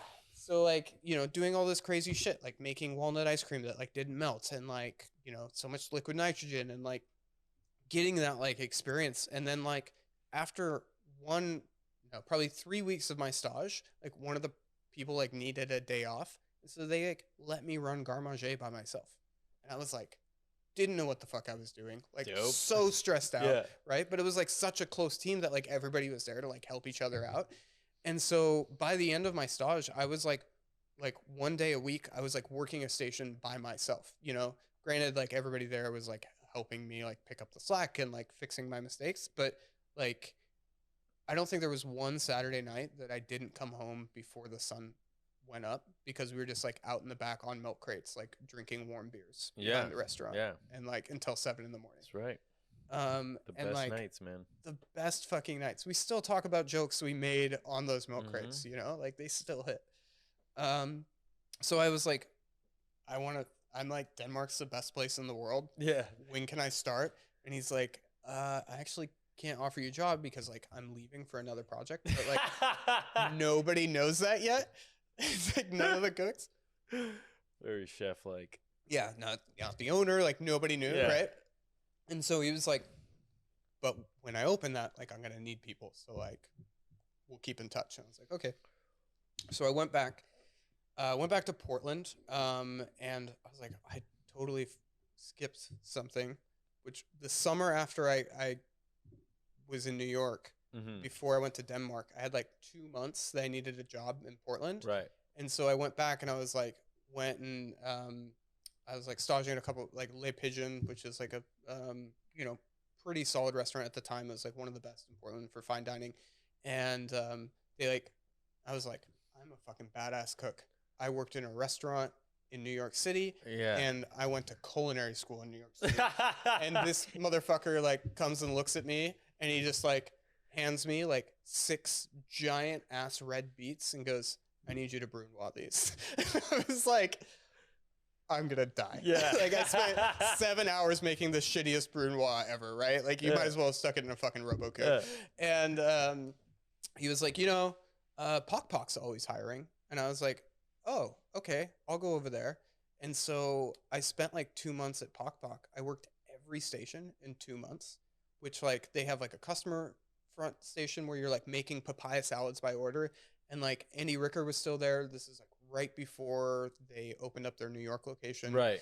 And like, you know, people say bad shit about Andy Ricker all the time, but I'm like, that motherfucker knows so much about Thai food that I'm like, you know, like when all the things were like, oh, he's appropriating like Asian culture. I'm like, no. I was like, Ike was a part owner, and Ike was this tiny Vietnamese man that was just like grilling barbecued meats behind the restaurant. And like, that's all he wanted to do. But he was like, you know, invested in the restaurant and like just this whole community around it. And like, Pok Pok was some of the best fucking Thai food I've ever had outside of Thailand. And I don't think people realize like how special that was, at least back in the day. Miss that place. But anyways, so I get back from Denmark. I move back to Portland. I'm like, I need a new job. I don't know how long I'm gonna be here. I'm like itching to like come back to Denmark or come back to Europe, right? Because I'm like got a taste of blood, and I'm like, I need this. And I got a job I wanted to get a job at a restaurant called Castagna, which was like the premier fine dining restaurant, I think in the Northwest, definitely Portland. It was where, so Justin Woodward was the chef at the time, but Matthew Leitner was the former chef. Okay. Like before he went to Atera, he was at Castagna. Oh, so he was a Northwest guy. Yeah. Before he went to New York. Yeah. He was up there. I don't know where he's from. Right. But like, he like staged in Denmark and like knew Ronnie Emborg. Okay. Like Ronnie Emborg, he's like, yeah, that motherfucker like got on the plane with the cell phone I gave him. He forgot to give it back. You know, and like dumb shit like that. But yeah, so Justin worked under Matthew Leitner for a long time. And then he took over the restaurant. Was maybe there, I don't know, like a year when I like went and staged there for like a job. And he's like, it's a super small kitchen. It was like 4 people. Including him, including the chef. Right. Tasting menu only, you know, like doing some like really sick like Northwest food. But like, you know, Justin had like, I think didn't know margarinium and like, you know, so like had that Scandinavian feel to it. I think all restaurants did at the time. Lots of fermentation and fun things. And he was like, I don't have a job for you right now, but like let's keep in touch. Yeah. Like I'm interested. I was like, great. And so I went and I got a job at the Departure because they were always hiring. And I was like, oh, I worked at like, it was like kind of similar to what I worked in New York. And so I was like, you know, it's a job. And Gregory Gourdet is the chef of there at the time and is to this day like one of my dearest friends. Fucking love that guy. I've never met a guy that works as hard as he is. He's made a fucking he is hell of a name for himself. I mean, he was on Top Chef. They should have won that challenge. 100%. Fuck that shit. I just saw Maylin on Monday. Who'd they go against? God, East Meets West guy. Oh, Ming Tsai. Ming Tsai. Right. Yeah. They whooped his ass, bro. Yes, 100%. They whooped his ass. But we were talking about this, like the first few shows, like of Top Chef, because it's like a new season with new chefs. They have to like show that the Iron Chefs are better than everybody. Yeah, of course. So they're like, they're not gonna lose. You know, they're not gonna lose for like they'll like lose 1 or 2, but they're like, oh, we gotta set the bar. It's like, no, your food was not as good as everyone saw what happened. Like fucking what's her name lost, for sure. Atelier Kren, Dominique definitely lost.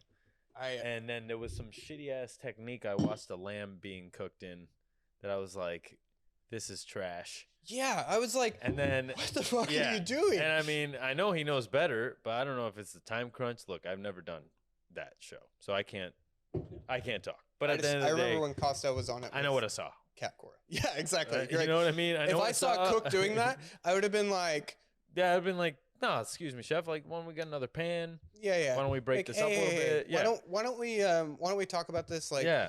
Or I'd just be like, really? Yeah. Like, you know, like, really?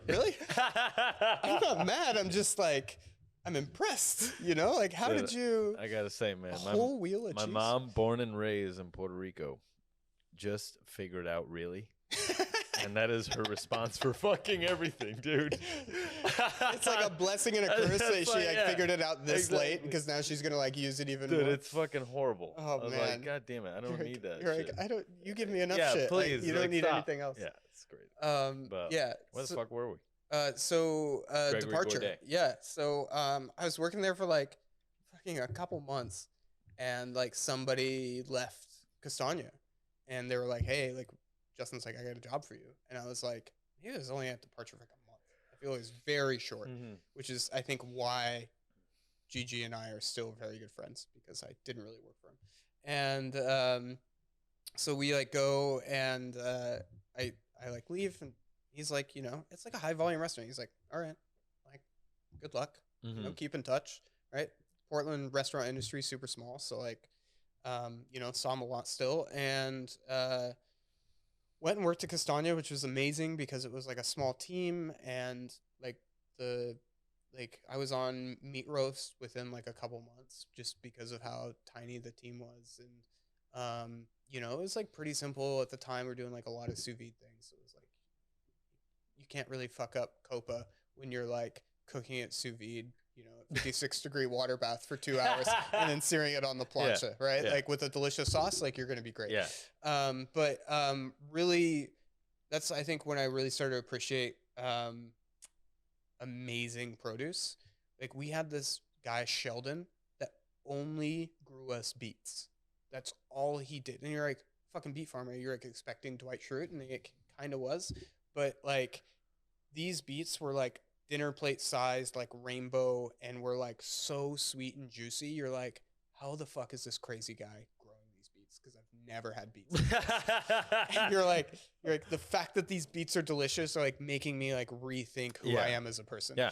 And so, and like that's something actually in Denmark. You know, Denmark's like fucking cold. It's like the produce up there is not great, honestly. Like some of it's really delicious, like the cabbages and the potatoes, and like great. But like the really exciting things are just not there. Or the season's shorter. They're like importing it, and so like seeing all that stuff in Portland, I was like, or like, you know, we're so fucking lucky to be on the West Coast of the United States of like what we have, and I was like starting to realize that, and so we're like having a good time. Two of the other chefs there were from fucking what's the place in Vegas? Oh man, that's gonna kill me now. I have to remember the fucking French guy. He looks like the Sith Lord. No. Robuchon? Robuchon. Okay. Yeah. So they worked at Robuchon. One worked at the one in Vegas. The other one worked in the one in France. Right. Right. So like they came from like the pastry chef Yves. What years? This would have been like 2010-ish, maybe a little before. Okay. Yeah. And I was in Denmark in 2011. So, and like they had been at Castagna. Yeah. So I think 2010. So anyways, so Eve was like this tiny, like 5 foot, like 80-pound woman. And I've like, at the time, never been more scared of a chef. Like, she was just like, that's wrong. That's not why we do this. Like, this is what you do. And I was just like, but like in ways where I'm like, she was right every fucking time, you know? Like, she could do like the fucking 1 spoon quenelle, like in the Paco perfectly every fucking time. Or like, quenelle fucking like cold butter. I'm like, this motherfucker, like she was just so fucking precise on everything, and like would never like let me like, you know, like fall, but also be like there to be like, this, you can't do it this way, like this is why we do things. And it's like being around these like two like very, you know, come from like very hard fucking kitchens was like, you know, really great for me, because like I had worked in like some great kitchens, but like pretty loose as far as like, you know, we're having a good time. Right. And so, one day, this is like June of 2012, I think, or June 2013, where, I'm like, you know, I'm like 5 o'clock in the morning, I had a phone call. I'm like laying in bed, I'm like fucking going to work the next day. Right. And I like pick it up, and I'm like, can't really understand it. I'm like, what? He's like, Dalton, it's Ronnie. And I'm like, Ronnie has this like very weird, because he's like from Jutland, so there's like this area in Denmark that's like kind of rural or agrarian, so like they have like a different accent. He's like has this weird accent. I'm just like 5 o'clock in the morning, I don't know what's going on. He was like, do you want a job? And I'm like, what are you talking about? He's like, well, I have a job for you. Like, and I'm like, oh yeah, you're like, I'm like, oh, it's like, so we talked about. Yeah. And I was like, yeah, I would love a job. And he goes, great. Can you start Saturday? And it's Tuesday. And I'm like, no, I need a month. Oh, that's not going to work. I need someone to start on Saturday. And I was like, sitting there being like, I guess I'm moving back to Denmark this week. Yeah. And so I like went in to like, I'm like, hey, Justin, like first thing I got there. Cause I'm like, I can't, I got to tell him right now. Yeah. It's already too late. And like, I had told him when I started, like, hey, there might be a chance I'm going back to Denmark, but he's a chef. He was like, yeah, fuck it. You're going to be here forever. And so he's like, here are the handcuffs. Like, I'll sign your release papers in 50 years when you're up for parole. And he goes, I was like, hey, so, like, Ronnie just called me this morning and like, as we talked about, like, I really want to go back out there because I think this is an amazing opportunity and like my time was cut short, blah, blah, blah. And he like just stares at me and he just goes, yeah, that's not going to work for me. And I was like, well, I understand you're like not accepting reality right now because you have like 25% of your kitchen is trying to leave you right now. But sorry, like I'm not turning down this opportunity. Right. So why were they leaving him? What's that? Why were they leaving him? No, I'm just saying it was one of 4 people. Oh, that's right. It was only 4 people. So like, Okay. And like, yeah, I felt super bad because his food's amazing and like has some really close friendships there, but chance to you gotta do what you gotta do, man. Yeah. You got no loyalty to no one except for yourself. 100%. Let's be something real. that Let's took be me real. a long time to realize. Fucking get suckered into saying something, dude. Yeah.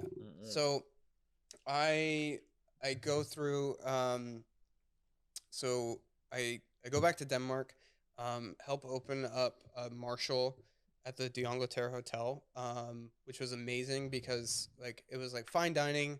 We did a la carte plus tasting, but then also like helped for some of the room service stuff and did like some of the banquets like when they needed help.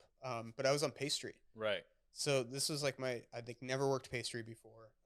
And Ronnie, actually similar to Costow, which I thought was really interesting, is he didn't have a dividing line between pastry. Everybody rotated through all the stations. Cool. And so I was like making like really sick pastries, chocolate work. The sous chef had worked like in some like crazy restaurants and kitchens on pastry and like knew how to like temper and like table chocolate. Right. And so like that's how I learned how to temper chocolate was like on marble and like with the paddle, which is like the messiest, hardest like way to do it. And I was like didn't realize like how special that was at the time, I've completely lost it. But like learned some really sick shit that like I had never done before. And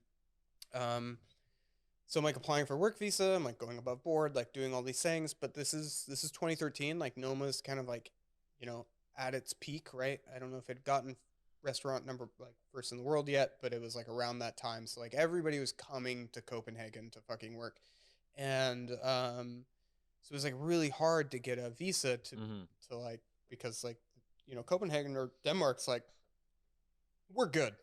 We got a great thing going on. We don't need anybody else coming to our country.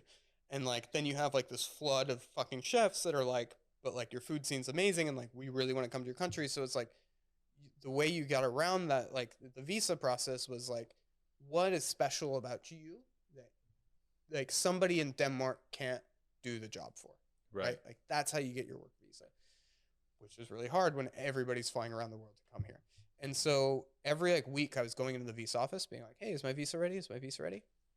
And some weird thing where like they couldn't mail it to me and they couldn't like mail it to my work because I technically wasn't working yet.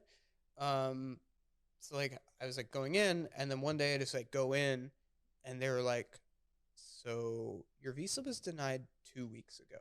Yeah. And I was like, but I've been in 2 weeks ago. Yeah. Like I've been in like 3 times since then. What do you mean? And they're like, well, it's too late to deny it now. You only have 10 days to like appeal your declination. And I was like, so what does that mean? And they're like, you have 2 options. One, is you buy a plane ticket right now, and like while you're in this office, back to the United States one way, and like we let you go, or we we quarantine you basically or detain you, and then we stamp your passport. You can't come back to Europe for 2 years, and we'll buy you a flight.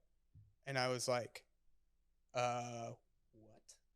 And so like I didn't have the money, right? I was like getting paid under the table. Right. So like I text like my boy at the restaurant, or like email him, and I was like, hey, like, can you buy me a plane ticket and like send me like, the text of the confirmation? And so they did. And like I showed him and like got out and like went into work to be like, today's my last day in Denmark. Yeah. Like all of a sudden. So I flew back to the United States. I was like in New York, like so depressed. Just being, what the fuck am I gonna do? I was like, I don't want to be here. I don't have the money for New York. Yeah. Like I like was missing like 2 months of salary because like I was getting paid under the table, and I was like fighting for that.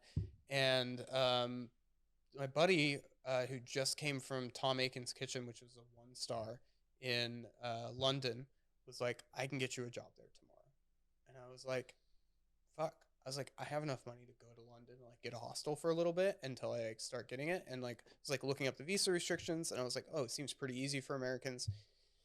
So like 3 days after being in New York, I flew back to London and like got a hostel. Like, all my shit was pretty much packed, so it was like pretty easy. Yeah. And I go into Tom Aiken's, and it's like a gritty London kitchen.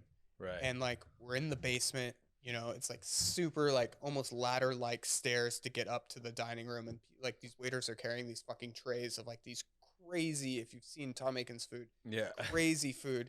And Tom Aiken's is like the notorious like worst chef ever as far as abuse Right. and like running a kitchen goes. Like there's tons of lawsuits against him. He got in trouble. There's like an article where he like was heating up a palette knife on the flat top because somebody dropped something, and then he burned their leg with it. Right. And like just like shit where you're like, whoa, dude. Yeah. Like I've seen some shit. I've been to war, but like this is not acceptable. Right. And so working in this kitchen for a week, we were like, it's London. So like I didn't realize this like in London and Paris, right? Like you work 7 a.m. to 2:30 to do lunch. You take a break. We went to like some shitty fucking coffee shop, and like people were like sleeping on the counters for an hour. We come back at 3:30. You eat staff meal for 15 minutes, and then you're working until 1 a.m. for dinner service, and then like rinse and repeat. But it's like you're working to 7 to 1 a.m. 5 days a week, like, and then you're like living 2 hours away because you can't afford to like live near where the restaurant is. And so like I was like, everything about this is like a no. Like I saw Tom Aiken's, like this waiter like fucked something up, and the waiter like still like went up the stairs. He's like, get the fuck back down here. And he's like screaming at him like a fucking drill instructor. And he's like coming, like the waiter like comes all the way back the stairs, like, precariously, like, I can't drop the tray. And he comes back, and Tom Aiken goes, hey, look at me. And like the waiter looks at me, he goes, fuck you, get back upstairs. And I was just like, holy shit. Fucking waste of a human being, that guy. Yeah, 100%. Fuck that guy. His restaurant closed. So yeah. But I do remember it's like all the cooks. Like cooks were pretty international, right? I'm actually still friends with a couple of them. My short time there, but I was there about 2 weeks, and one of like the Saturdays, they were like, "Oh, you want to go to like our bar after work tonight?" I was like, "Fuck yeah!" Like that's like the best part about this, right? And so they're like, it's called the Garage, and I'm like, fuck, like I'm gonna go to this sweet like Fucking English garage? pub. Like I've never been to London, right? So I'm like really like getting like all my time and like just enjoying it. And so like we go up, and there's like a multi-level like mall style parking garage, and there's like a window for like the attendant, and he sells beers. And so we're just standing on the corner buying beers out of this window outside a fucking parking garage. And I'm like, oh, this isn't like a real bar. This is your bar, but it's not like it's something you guys made up. And I was like so excited for this like English pub culture. And I was just like, we're standing on the corner drinking fucking 40s. Yeah. Like, the garage. So I moved back to New York, and I was like, I can't do this anymore. I'm like sick of the visa shit. Right. I was like, I gotta figure it out. So I found like a temporary job at actually the private dining room of the Metropolitan Museum of Art in the Upper East Side in New York City. And two of the sous chefs were former sous chefs at EMP. And it was like, you know, it's like your basic ass like art museum, fine dining restaurant for rich people, right? Like the food is like whatever.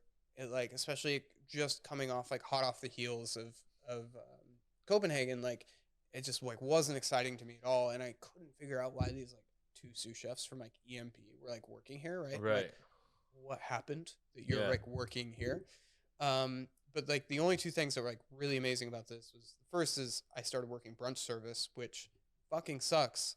But when I had 7 omelets fired on my fucking station was like going, I was like, I realized the skill of this. You know, I remember in the moment being like, I'm glad I'm doing this now. But at the time, like they're like, oh, you need to work brunch on Sundays. I was like, no. That's like the last thing any cook wants to hear. No. Brunch is still terrible. It's still terrible. Still terrible. But I'm glad I learned how to make a proper fucking omelet. Yes, sir. And then the second thing was like going home after work at nights. I walked through the museum to get out. And so I was like night at the museum walking through the like dark museum. Oh, that's dope. Of the Met every night after work. And I was just like the security guards, I was like, hey man, like, you know, and it was just like such a special experience that I was like, it was pretty awesome. But so, I like staged at a couple restaurants and like Brushstroke. They offered me a job and it was $9 an hour. It was like a 1-star. And I was like, you want me to start it? $9 an hour in New York City. I'm like, what the fuck is wrong with you? And it was a Japanese restaurant. And he goes, the chef, he was like, I don't remember his name. And he goes, yeah, I would start you higher, but you don't have any Japanese experience. And I was like, the first restaurant I've ever worked at is Bond Street. But he's like, that's not very Japanese. Yeah. And I'm just like, this fucking guy. So I was like, I ended up taking a job in the Caribbean, in the Cayman Islands, which you're like, I don't know this about you. How'd that come about? Because like, so it was like, this was winter and Christmas is like the busiest time in the Caribbean. Right. And I had a friend that lived in the Cayman Islands that was like, you can stay with me for like a month until like you get settled. So I'm like, free place to stay, hotel job. It's going to be like, I can take some time to figure it out, but still like be in another country and like have fun. Right. And so I'm like doing all that. I like fly back to Portland for Christmas to like say goodbye to the family and like, hey, I'm moving to the Cayman Islands. And which is actually when I met Heavenly on Tinder. And I was like talking with them and they kept like fucking up my visa shit, or like the bureaucracy was like taking a lot longer than it should. I was like, I'm like starting to get bad vibes about this. And then I had a call with like a different chef of a different restaurant. Actually Eric Repair's Cayman Island restaurant. Blue, I think it's called. And the chef there, he was like talking to me and he goes, like looking at my background and he goes, so you need to make a choice. You either want to work in hotels and like be a hotel chef, or you work in fine dining at Michelin restaurants. Those are two very different things, but they're not compatible. So you got to pick one and go with it. And judging by your background, you're not going to be happy here. And I was like, whoa, like that's intense. That's a real chef. Yeah, I was like, was not expecting this call. I was like, oh, I'm going to spend 6 months in the Cayman Islands and like have fun. And so I was like, fuck, maybe I don't go to the Caribbean. And like, they're fucking up my shit. So this is like an easy way out. Mm-hmm.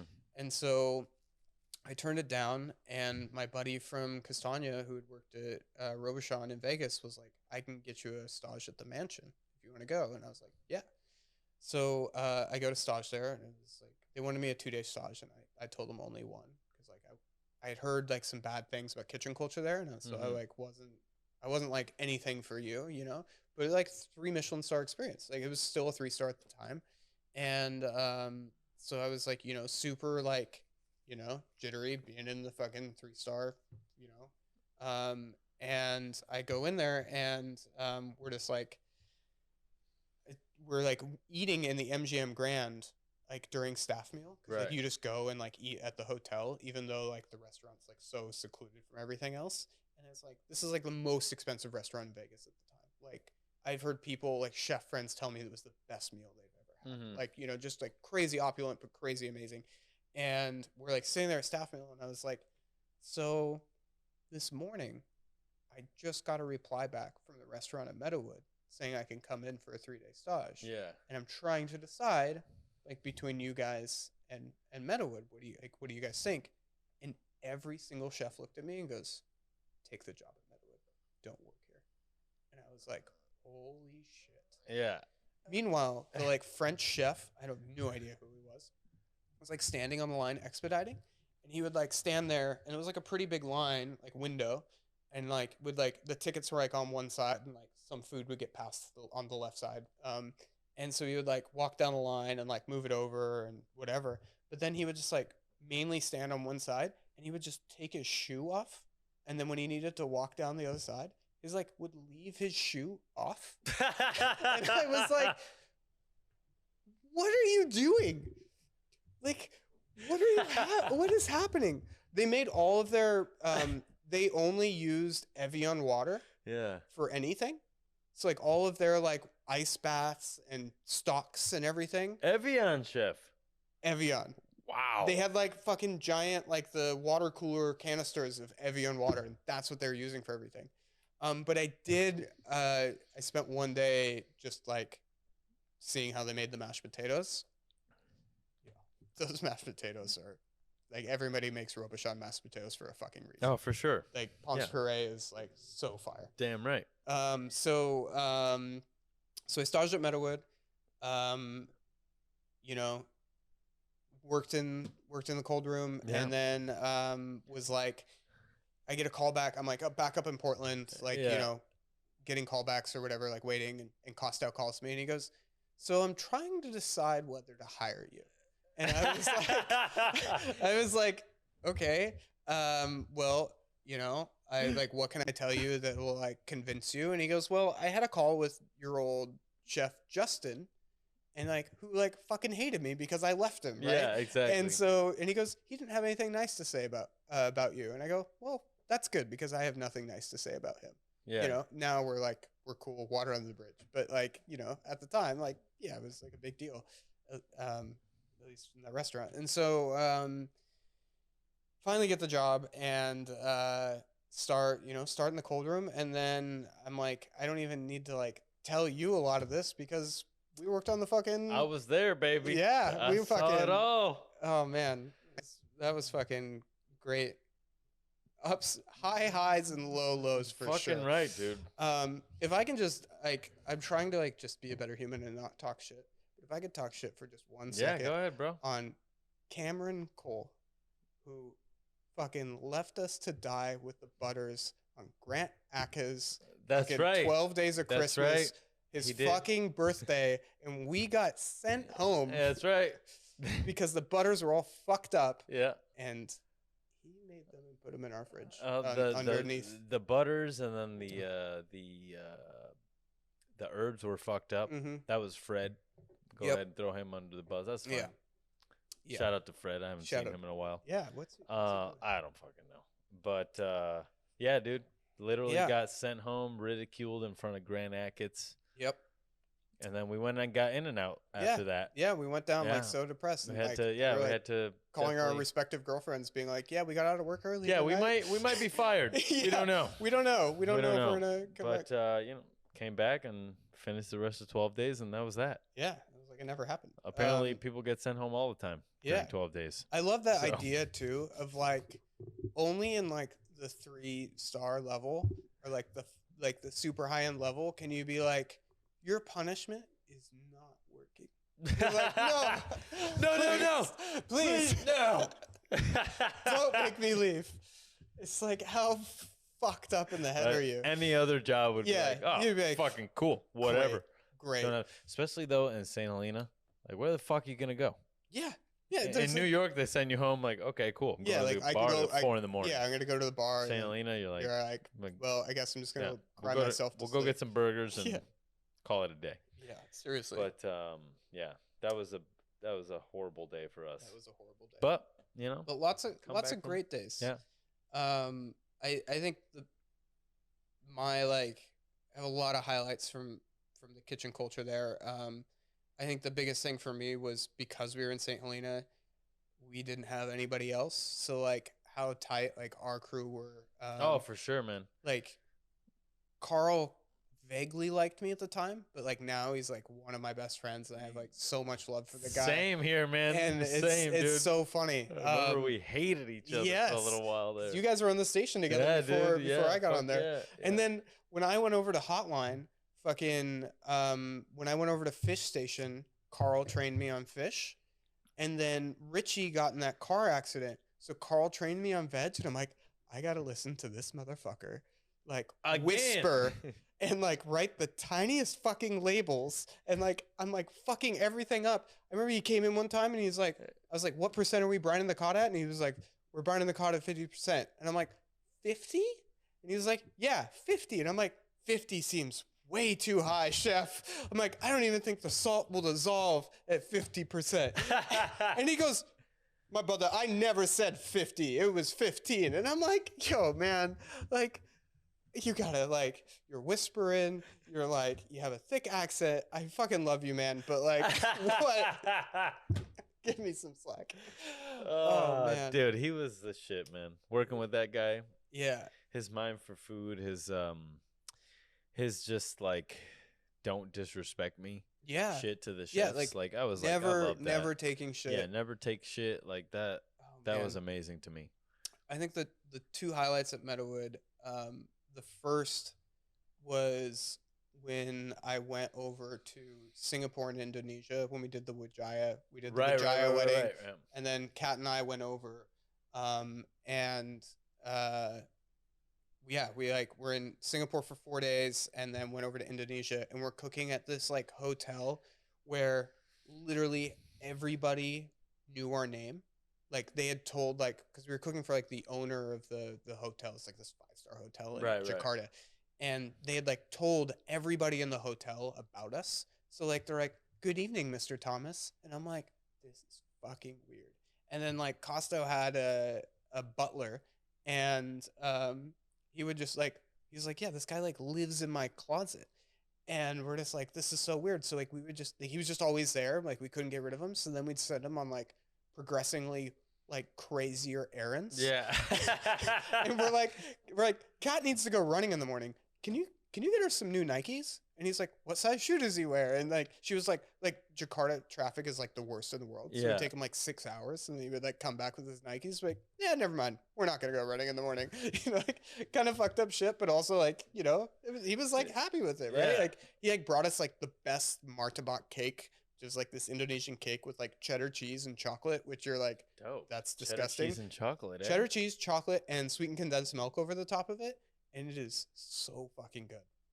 So good. It's like these like, it's kind of like pancake texture, but it's like longer striations. Chewy and yeah, exactly. Like there's probably some like tapioca flour in there. Okay. I like it. Yeah, it was, so like we did this like event for like 200 people, and like, you know, was sent with like 2 half delis of beef stew. You know, like, cause like we had like tried to pack everything we could, and we were like labeling it caramel sauce. So I remember like being in the back, and we're like in this like crazy monster of a hotel kitchen, right? And we're like, nobody eats medium rare beef, right? And so like if it's under it all, they'll like send it back. So Costa's like, okay, well instead of like 1 spoon per dish, we're gonna cover this like the tenderloin, like medium rare tenderloin in jus, and then no one will send it back because it'll be covered in sauce. Yeah. And I was like looking at my 2 half delis of like beef stew, being like, we have 200 of these like fat ass like fucking Chateaubriand. We're not gonna make it, chef. So I was like in the back with like, you know, these like small Indonesian cooks being like, and there's like 7 of them per station because like employment's so cheap over there. They just like pack them in. Right. And so I'm like, what do you have for sauce? And like, we're just like opening the drawers. And it was like I would say like 50 courses or like 50 covers into the first night. It was just like straight fucking bourguignon sauce that they like had in the back. And like, it was just like, but it was just like pure tomato and red wine. You know? There was like no beef bones. And so we're just like, we got through. Not one steak sent back. He was right. Cover it in sauce. You know, and I like I remember coming back with like, I had like, the Wijaya family gave me like a case of these like Indonesian mangoes, which you can't find anywhere else. Right. I had all this like char siu, like, and pork floss from fucking Singapore. I had like a ton of cash because like they were like paying us in cash for these events. And I like get through customs and they're like, do you have anything to declare? And I'm like, nope. Like, all right, welcome in. I was just like, if you were to look at the top 4 things, I had 3 out of the 4 of like what you can't bring in. Mangoes are amazing. But so that, and then cooking for Rihanna with Carl up at Promontory. I remember that. Was like the dumbest thing ever, but so great. And he loved it. He was oh like, my God. The whole, he was like, her skin was like milk chocolate. Yeah. She was like, dating like a prince at the time. Yeah, she was dating the Prince of Saudi Arabia. Yeah. And we like, you know, it was basically the menu at Tram, but we were just doing it for her and her partner. They spent $30,000 on the meal. And like, she was just like, you know, over the whole pretension, like we set up this like beautiful like setting of like the table, like overlooking the mountains of Napa Valley. And there's like this waterfall and like, oh my God, it's so gorgeous. And then like halfway through canapes, she's like, I just want to eat room service in my room. And so they just like dipped out after canapes. Yeah. And like we had like all these bottles of Krug open and like everything else. So like Carl and I just made the whole menu for ourselves, drank the champagne, and like I have pictures of us sitting in her table like cheersing. And like we're like, you know, we're still gonna charge you. Like, do you want the rest of the food? And like the prince was like, no, like if she doesn't feel well, like then we're leaving. And so they fucked off and paid the money, and it didn't matter. That's awesome. Yeah. It's not like it mattered anyway. She got ASAP Rocky now. Yeah, I know, right? She's got. Congratulations to her. Yeah, congratulations. Shout out to Riri. Shout out to Rihanna. Yo, do you see that statue actually at the Met that they say looks like Rihanna pregnant? No. And now they're calling it the Rihanna statue. Oh my God. It's like an old ancient Greek statue. They're like, oh look, it's Riri. I just watched a short video. I think it was like Jamie Foxx telling Joe Rogan that like to people, you know, Michael Jordan, whoever's under like 15 and under right now, like he's the crybaby face meme. Yeah. Like he's not the greatest basketball player that ever lived. No, he's like the yeah, exactly. So to me, it's like, fuck, man. Yeah. No matter what you do in this world, somebody's gonna find a way to roast it. It's there's like I actually saw this about Alton Brown, right? Because like, you know, it's like Good Eats, like for me, it was like a formative like cooking show. It really was. And like like at the time that was like the only like cooking show I really liked. And then like now you look at like Cutthroat Kitchen, right? And he's like, you know, like fucking with all these cooks in like weird ways. And I saw like a meme and it was like Alton Brown on Good Eats and then Alton Brown on Cutthroat Kitchen. And it's like, you either die a hero or live long enough to see yourself become the enemy. That's awesome. It's like that's like that happens to all of us, like Michael Jordan, you know. Dude, fucking Alton Brown's the shit. I see him on Iron Chef. He's the best part of Iron Chef. Yeah, 100%, for sure. 100%. Kristen Kish too. I like her. Yeah. No, there's still some solid. As much as I fucking hate Food Network, there's still solid food personalities out there that I think are legit. Damn right. So when you made your exodus from the restaurant, that was to go with your partner at the time for her education in I think it was Germany. It was on both fronts. Like so like, you know, she moved down to Napa for me, and like there was nothing for her to do at Napa, right? Like she wasn't trying to get into service industry, and even though she worked as hostess for a while at Tram, but like like that wasn't her passion, that wasn't her goals, and so she was like understandably very restless, and then I was just like you know like I love the 3-star world, but I I like wanted to do something else. It wasn't that I was like, considering other 3-star restaurants, but it was just like I just needed something that was like a little more like in a city or, something with more surroundings because I just felt so isolated up Right. there. And at the time, like Charter Oak was opening and he was like really pushing, me to go be Sue at Charter Oak. And I'm like, oh man, like, sous chef sounds fucking great. But I was like, no, like I still have a lot more I want to learn. And like the manager track comes eventually. Right. And so I was like, I'm going to learn everything I can now before I'm like stuck as a manager. Right. And so, so we moved to Berlin and went to work at a bakery, organic bakery. Where we milled our own flour, like literally all the, aside from any of like the croissants or enriched doughs, like all of our doughs had flour, water, salt, and starter. But like flour, water, salt, and like that's it. And like we milled all of the rye flour. Any of the special spelts or anything, like we did all that milling and then bought like Italian white bread flour. And I was like, this is fucking awesome. Like, although it was like a very stark change to like go from like a 3 Michelin star kitchen to like working 30 hours in a bakery in Germany, where like Germans, like the Germans I worked with, not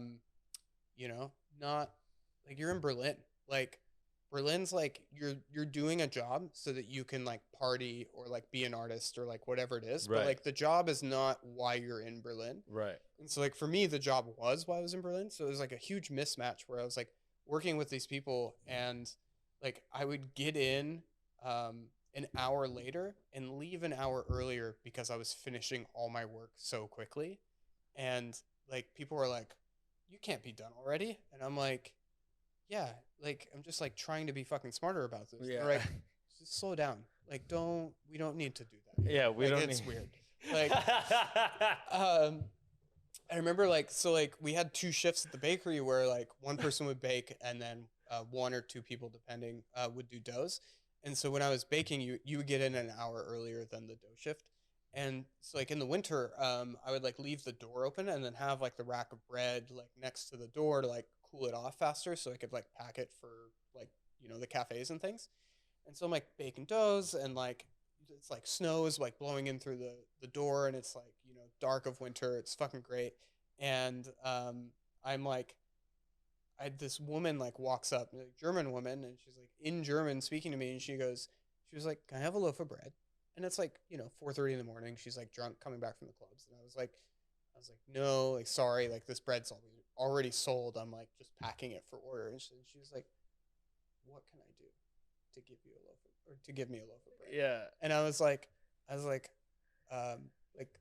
like my German wasn't very good at the time. And I was like come again. And she like is like under all these like winter layers and just starts taking off her clothes and like to like flash me. Yeah. And like as she's flashing me, her like what I'm presuming is her boyfriend is like, leave this poor man alone, and then like swoops her off and like she like leaves. And I was like, what the hell just happened? I was just like, where am I right now? Yeah. Like Berlin is a crazy place. And so I was only working 30 hours a week at the bakery, and so I was like, I needed something else to like sustain me. And so I was like, I started that business degree back before culinary school. I was like, right. I might as well finish it. And so I finished my bachelor's in marketing while I was working at the bakery. And then I was in Berlin for about nearly 3 years. And like, I think 6 months before I left, that's the one thing, like through this whole time, Costa or like other people were like hitting me up. Like Gigi was like, hey, I'm in Paris, like doing an event for a weekend. Can you fly out and do this? And I was like, fuck yeah. Yeah. It's like, I just became that like kind of like on-call chef that I would fly to anywhere to like do an event to like help people out. Mm-hmm. And I felt like I was pretty good at it, but also I just loved the experience because like I had friends all over, so I could Yeah. like fix problems when they happened in weird places. And so I go down to Hong Kong for an event for Tram, for Costau, and it was still, I think, one of the hardest events I've ever done. There were like 6 of us, and it was 5 days of lunch and dinner, 50 covers each of like 10-course tasting, Mm-hmm. and like we were there 8 days. 2 of those were travel, 1 prep day, and then 5 service. It was like I I like never got into cocaine, but I really wish I would have on that trip. Yeah, for sure. Like needed fucking something. Yeah. And like so we're like doing this event, and like these investors from Shenzhen, from like mainland China, come in and like talking to Costau and like talking to Miles about it. And like, hey, like these investors like want to do like they want Shenzhen to be the next food city, and Right. it's like right across the bay from Hong Kong, and they were like, would you be interested if like we open up like a Tram China? Like, would you want to be a part of it? I was like, no fucking question. Like, yes, I want to move to China to open up a restaurant. And so we go back. I'm like talking to Costa along the way, and like coming out to New York. We actually met in New York a couple times. That's We right. did Yeah. the event at Contra. Mhm, Shout out to mhm. Jeremiah and Fabian. yeah. Just fucking legends. And so like we were out there, and like was having meetings with Costa, and like they were like showing me plans. I'm like, oh, this is like a real restaurant. And like so January of 2018, no, January 2019, I moved back to the States to be like, I'm going to do the China project full Yeah. on. In February, we're going to do like 3 to 4 months of R&D, and then move out in June to China. So we're going to work in Napa. And so originally it was just Miles and me. Miles was going to be a head chef. I was going to be the sous chef. And then we like realized how kind of daunting this project was. And Kevin Finch, who just got like burned by this whole like Miami project, like being like pushed out for whatever, reasons of bureaucracy, trying to open a restaurant in China, Right. was like still like very much like, I want to move to China, and like looking for a gig, and this like, timing just fell very serendipitously. And so Kevin came on like I think a month or 2 after Miles and I had like started on the project. Right. And we did all these tastings and R&D. We're like going down to Chinatown in San Francisco and like watching every fucking YouTube video I could on China. Started like watching this like Taiwanese soap opera with Rich at home, that like we're just like doing it so like kind of for the language, and then like we got super invested in the characters, We're just, like, and it's like a soap opera, so they're like, like the love of her life like falls off a building, is like in a coma, and like, wakes up, and we're just like, oh my god, is he gonna wake up? It definitely got down some like rabbit holes, but like, that's funny. It was just like learning super hard and everything there was about China, and like our investors were coming over, Ricky and Edward, to like taste with us, to be like, oh, we wouldn't do this, or like I like these flavors, and like tried to be very like Meadowood about things. And like I feel like Costas talked about it a lot, with like being like Cantonese being very similar to like his kind of muted style of cooking, of like just take simple ingredients, like work them as best you can, and like present that. And I think we did, like that was the plan for opening. And so while this is happening, I had met Marcus on like this weird trip in Copenhagen, right before I left Berlin. And I was like, what are you doing in Copenhagen? I was like staging at Relay at the time, just for fun. I was like friends with the sous chefs. And you're like, oh, I'm like here on this like business school trip. I'm like going to UC Berkeley in their executive MBA program. And I'm like, what the fuck are you talking about? You're just like partying in Copenhagen for a week. Like, this sounds awesome. Like, how do I get involved? And he's like, hey, you should apply. And I was like, no. I was like, MBA sounds like, I was like, bachelor's is like whatever, right? You take English, you take all the fucking bullshit classes, but like MBA, that's like, and it's Berkeley, like that's pretty legit. So I applied, and I was like, "There's no way I'm getting in." And then I got in, and I was like, "Wait a second, I have to go to grad school and open this restaurant in China." And I talked to Costa with it, and he was like pretty like okay with it, you know. Like we had good support with Kevin and Miles, and like built a pretty good team out there. And so the thing about the program was it was 3 days every 3 weeks, so it was like class from like 10 to 7 or eight to seven with like a couple breaks, 10-hour class days, um, Thursday, Friday, Saturday every 3 weeks. Yeah. So I moved out to China June 1, and every 18 days I was flying back nonstop from Hong Kong, 14-hour flight into SFO. I'd fly back on Wednesday, Thursday, Friday, Saturday to take classes. Sunday, I would fly. Sunday evening, I would fly back to um, Hong Kong. I would land Monday night, and I would go to work on Tuesday. And I did that for the entirety I was in China before the pandemic. And I was perpetually jet lagged. I bet. Yeah. I bet.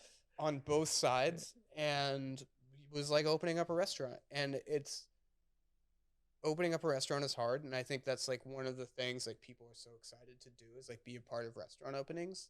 For some reason, there's this like romanticism in the chaos of like we have to figure this out. It's never been done before, and like it's like it's always very easy to hire for like I shouldn't say that. It's hard to hire right now, but like it's easier to hire for opening a restaurant, and you Right. understand that you're going to get so much turnover and lose all that staff. Charter Oak, a part of that, and just all the others. But so doing that in China was like fucking 100-fold harder because like we'd be like, we don't know where to buy sheet pans. And it's like we set up like all these like contacts in Hong Kong, Yeah. and then we find out that everything's like made in China, right? Of course it is. Imported to Hong Kong, and then if we want to re-import it back to China, it's like double the price. So we're like, so all of these contacts that we set up in Hong Kong, like we can't use. So like I remember like going to buy small wares, like have the whole list, and then we like find the guy, and our GM at the time, he was like, "Hey, I got this guy." Like, we're like, "Okay, great." And we like talk to him.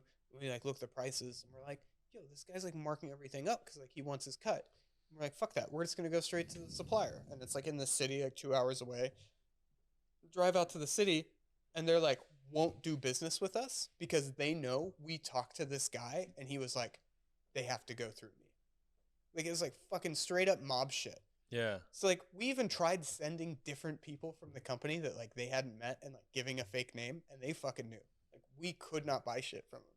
So like then we had to like so we started sourcing like all of our like sheet trays, 9 pans, like all that like just the smallware shit. And we started like sourcing it all from different companies, and then we found out that like there's no like in the States, like you buy a 9 pan, there's one type, it's either metal or plastic. But if it's metal or plastic, they like fit inside each other. Right. This is not the case in China. So like we were buying like these sheet trays and like fucking whatever, and we were like buying it all, and then we're getting it into the restaurant, and then it wasn't stacking because it's like made by different companies, and they're like a couple millimeters off. So you're like looking at your fucking storage shelves that we had like just built And on they're this all, like beautiful weird. yes, and it's like falling over and like taking up extra space, and we're just like, so like the joke became 80%. We're like, we just need to do things 80% as well as they would be done somewhere else, because it was never going to be 100%. Everything was so hard. And like, so the restaurant was on the top floor of the Shangri-La Hotel, like a 5-star hotel in downtown Shenzhen, city of like 15 million people. And like, I gotta say, Kevin got me through that like experience. Mhm. Like having Kevin there, like with me, he was like less stressed because like he wasn't like in the CDC role anymore. So like we just like we'd take over for each other, and just like he missed America so much, and he would just like we would just like sit outside the like Chinese version of 7-Elevens, like eating fucking pork buns and like drinking Bud Heavies, and just being like, just talking about all the things in America, Yeah. like we were in war times, like it was that same shit, and we just became super close, and like I was always traveling, and he was like he's like, you're leaving me again, like he gets so pissed. I'm like, I'm sorry. But I was like always bringing back, like I brought back like In-N-Out burgers, Yeah, like yeah. back from Oh, California one dope. time. Dope. Like they were just like, our staff was just like so amazed. And we fucking Ting Ting, shout out to Ting Ting, dude. fucking came back and worked for us. Yeah, she hits me up all the time on Instagram. We have She's the like, same birthday, so she like wishes me happy birthday every year. Shout out to her. Hell yeah, lovely and people. I was like, we could have a whole podcast on just like the crazy China stories, but so I was like flying back and forth like a lot, and so my friends from business school like came out to visit me because I'm like, when are you guys gonna get a chance to get like a front row view into China on like another level, right? Like we had this one thing is like our investors took very good care of us. It's like we had like private drivers when we wanted. Like we just text Ricky, hey, one of your cars available, like I need a ride. Mm-hmm. And so like when I wanted to go to the airport, like I'd like ride in this like sick fucking Mercedes van or like whatever it was. Like Ricky owned the only 2 Cadillac Escalades in all of Shenzhen, and then paid extras so he didn't have license plates, so he couldn't get tickets. So he could just park it anywhere he wanted. He could speed, like Jesus Christ, crazy shit, right? And so like, they're like taking us on business trips in China, like see other food and like do all these like we're having like Chinese tasting menus like once a week of like Cantonese and like Sichuan and Xinjiang, like the Muslim like Uyghur community, which is like some of the most delicious food I've ever had in my entire life. And I'm like, I may never have it again. Like I don't know if I'll ever go back to China. But so like my friends come and visit me. This is like January of 2020. You can probably see where this is going by the timeline. Oh yeah. And so they like come out and they're like, hey, we're like, let's party. So like it was like the movie of like Contagion, where day one we were like in the club having the best time, hearing on the news about some weird fucking virus in a town 1,000 miles away.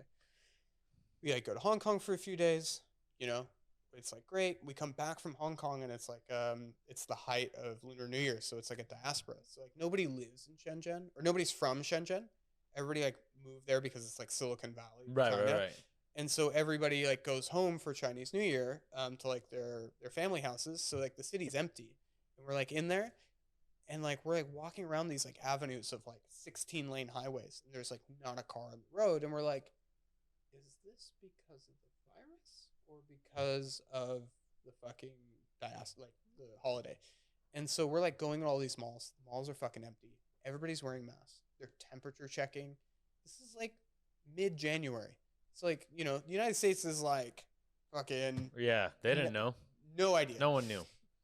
And so we're like taking our last day is like we're like taking a high-speed train up to Beijing, spending 4 days in Beijing, going camping on the Great Wall, and then we're flying out of Beijing back to California.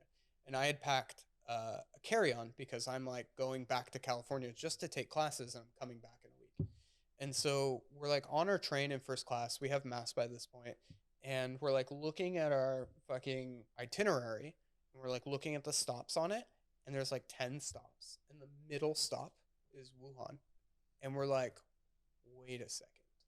And we're like putting it together, and we're like looking. Wuhan's like under lockdown by this point. Yeah. We're like taking the train. We get to Wuhan, it is like there's not a soul in the fucking city. Like there's not one car, there's not one human out like anywhere in this whole city. We can't get on or off the train. And it's like we leave, but like the stations north and south of it were like bustling and whatever. So like we're just like being fucking dumb Americans on the train. We're like having beers, like playing cards, having a good time. And we get up to Beijing, and it's like temperature checks. We check into our hotel.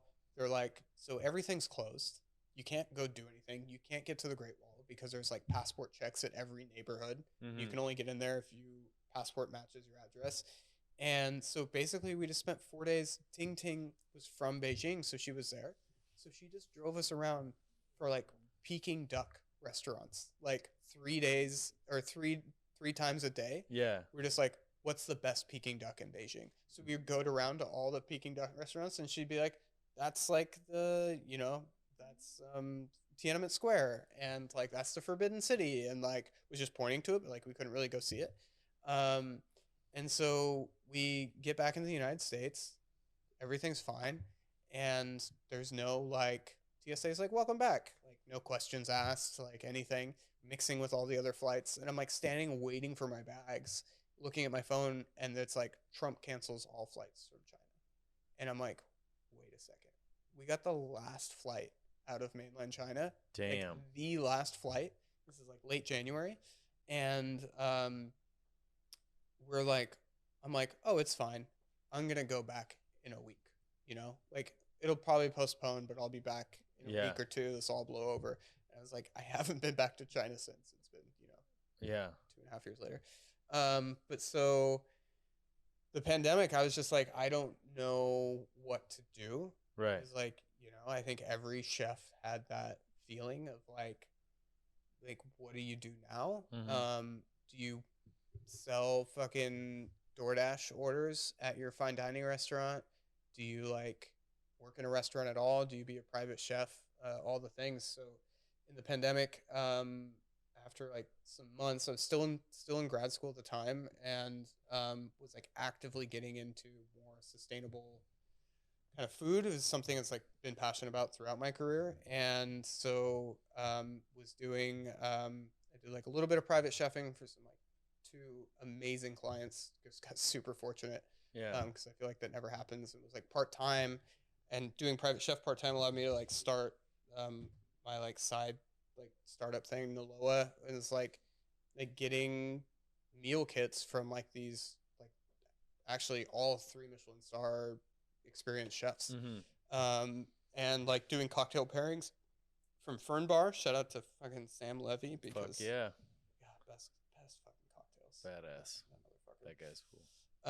And then it was like something really fun and exciting to like work on and like figure out of like how can you do. We were like shipping across the country like fucking fine dining meals from the Loa Foods of like Kevin Finch would like prep, like the food wasn't made by commissary, it was made by the fucking chef making the video. Kevin would like prep it in like his kitchen or like a restaurant kitchen in Salt Lake, and like ship it out to like somebody got it in Hawaii, and they were like this like under an hour had like a roast pork with like pasta, salad, roasted vegetables, and then sandwich mise en place, so that like the next day with all the leftover roasted pork and jus, you were making like Philly style like broccoli rabe like sandwiches. And I'm like, no other like fucking delivery food like HelloFresh or any of that shit's like can do this, or like has a network. So it was like really fun to do that, and I'm like kind of doing that still, but taking a pause on it until I started this new gig, and then now in fucking Wild Type, and finished my MBA and working with Matt Academy and Berkeley, like trying to get them coordinated, because I took Matt Academy last year and was just so impressed by like, I'm like, you haven't done it, have you? I need to do it. You need to fucking do it. 100%. You should apply right now. They have like this like shout out to their scholarship they're doing right now, and it's like flights and accommodations paid for. Okay.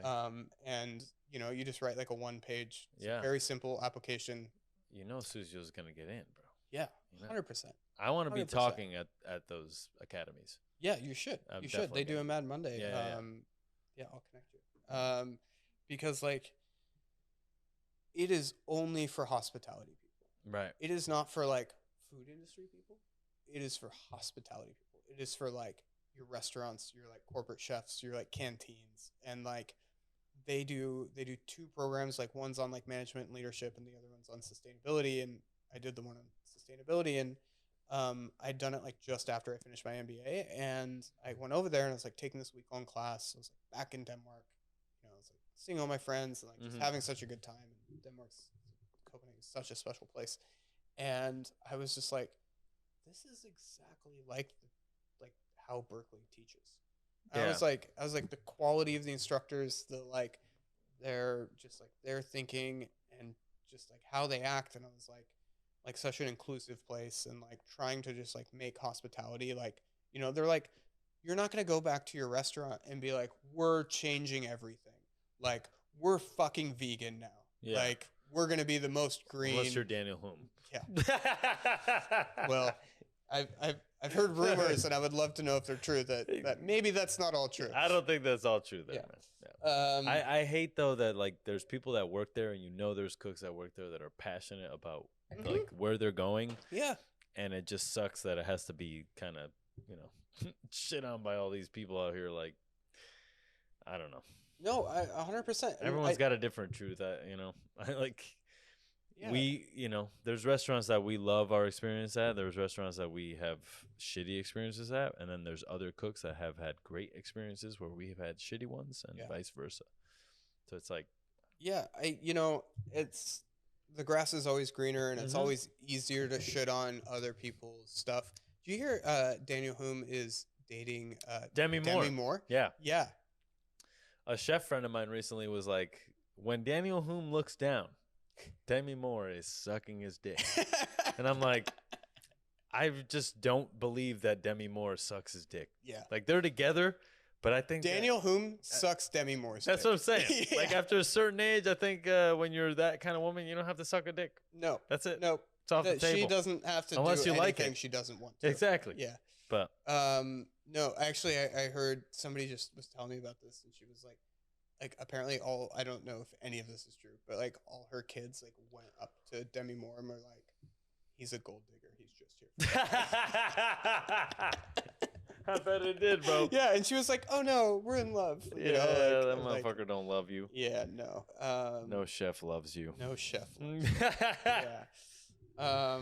You know, and I'm like, you know, just to shit on fucking EMP for a little bit, and like, you know, I have all the respect for all of the work they've done for the industry, but like, the answer isn't vegan, right? Like, the answer is being smarter about, you know, like, they went from fucking only using the crown of duck and throwing away the legs, right, to like being vegan, and like, that's not realistic, and that's not the answer we need. Like, we need better food systems. We need, like, you know, everybody knows all the things that we need, but it's like, it's the incremental changes that are realistic. Yeah. And I think that's something that obviously a lot of restaurants in Copenhagen are doing, or shout out to fucking Doug McMaster. I don't know if you've heard him talk from restaurant Silo. Oh, Silo. Yeah. Silo's doing some crazy shit. That motherfucker. I want to, you know, when I go back and start staging at places, that's where I want to stage. I want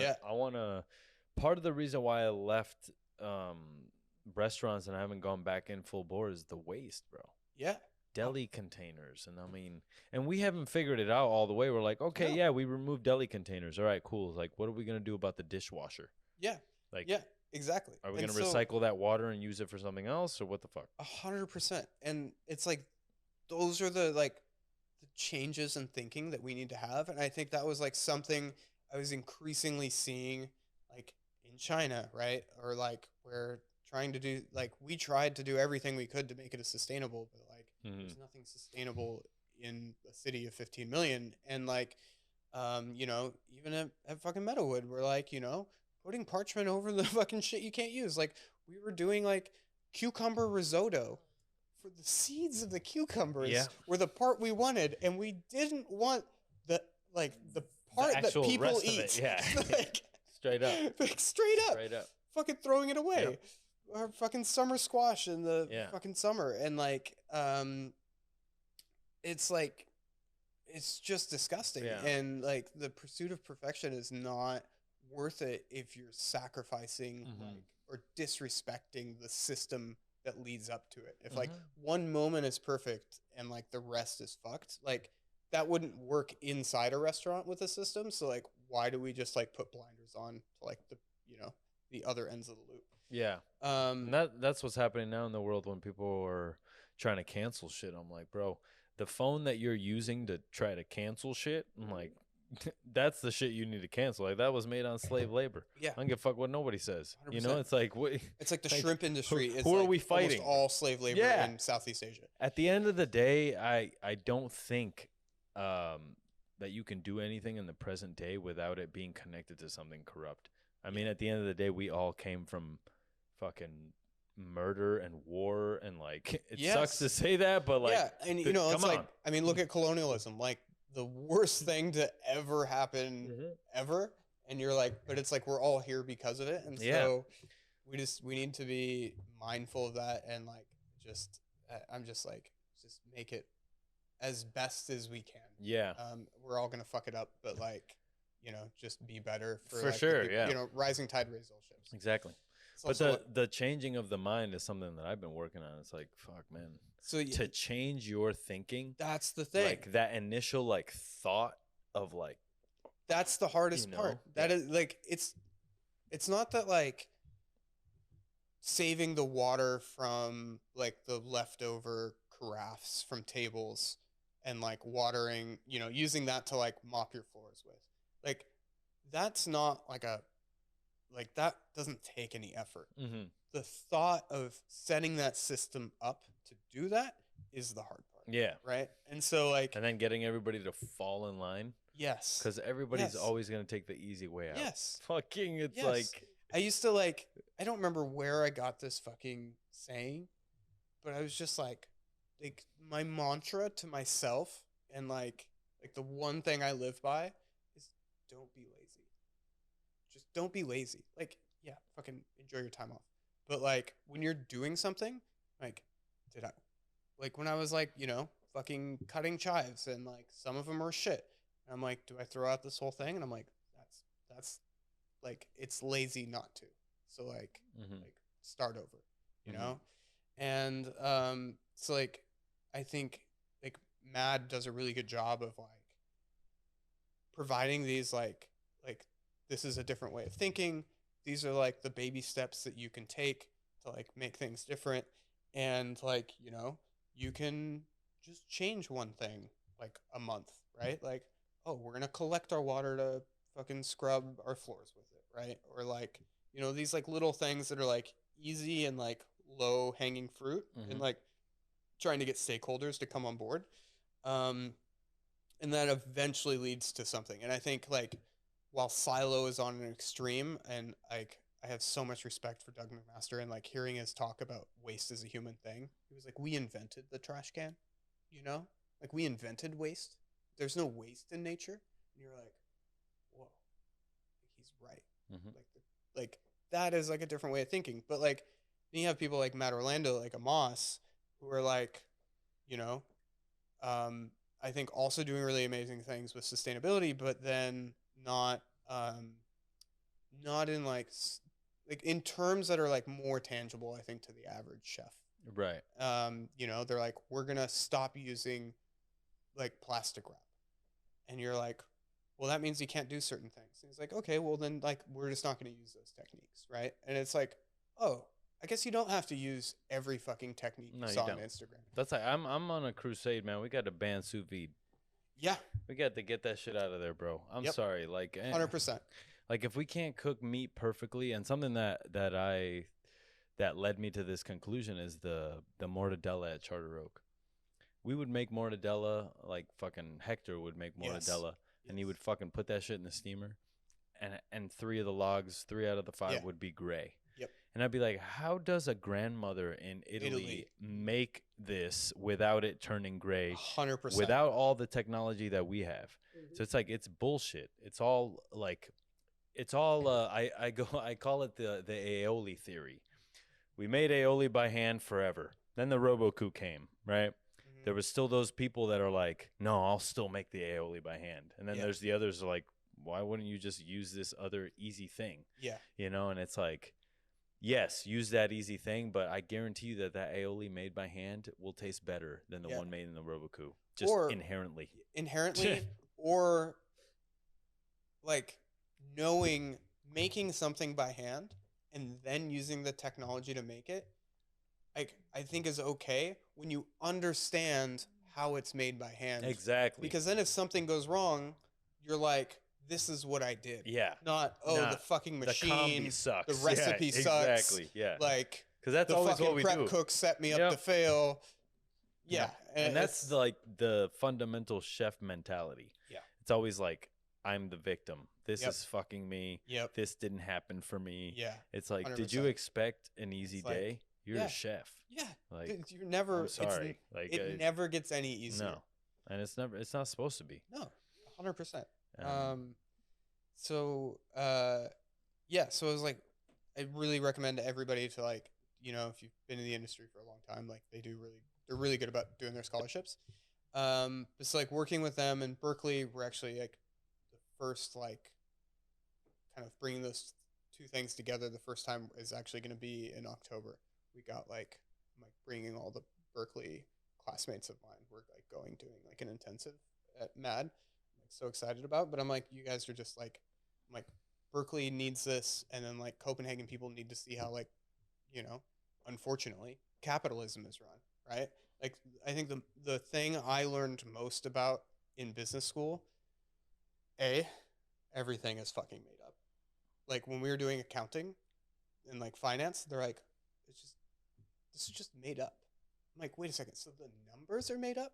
The one thing I was taught my entire life is like fucking made up. And then like my roommate's a venture capitalist, or works at a venture capitalist firm, and she's like absolutely incredible.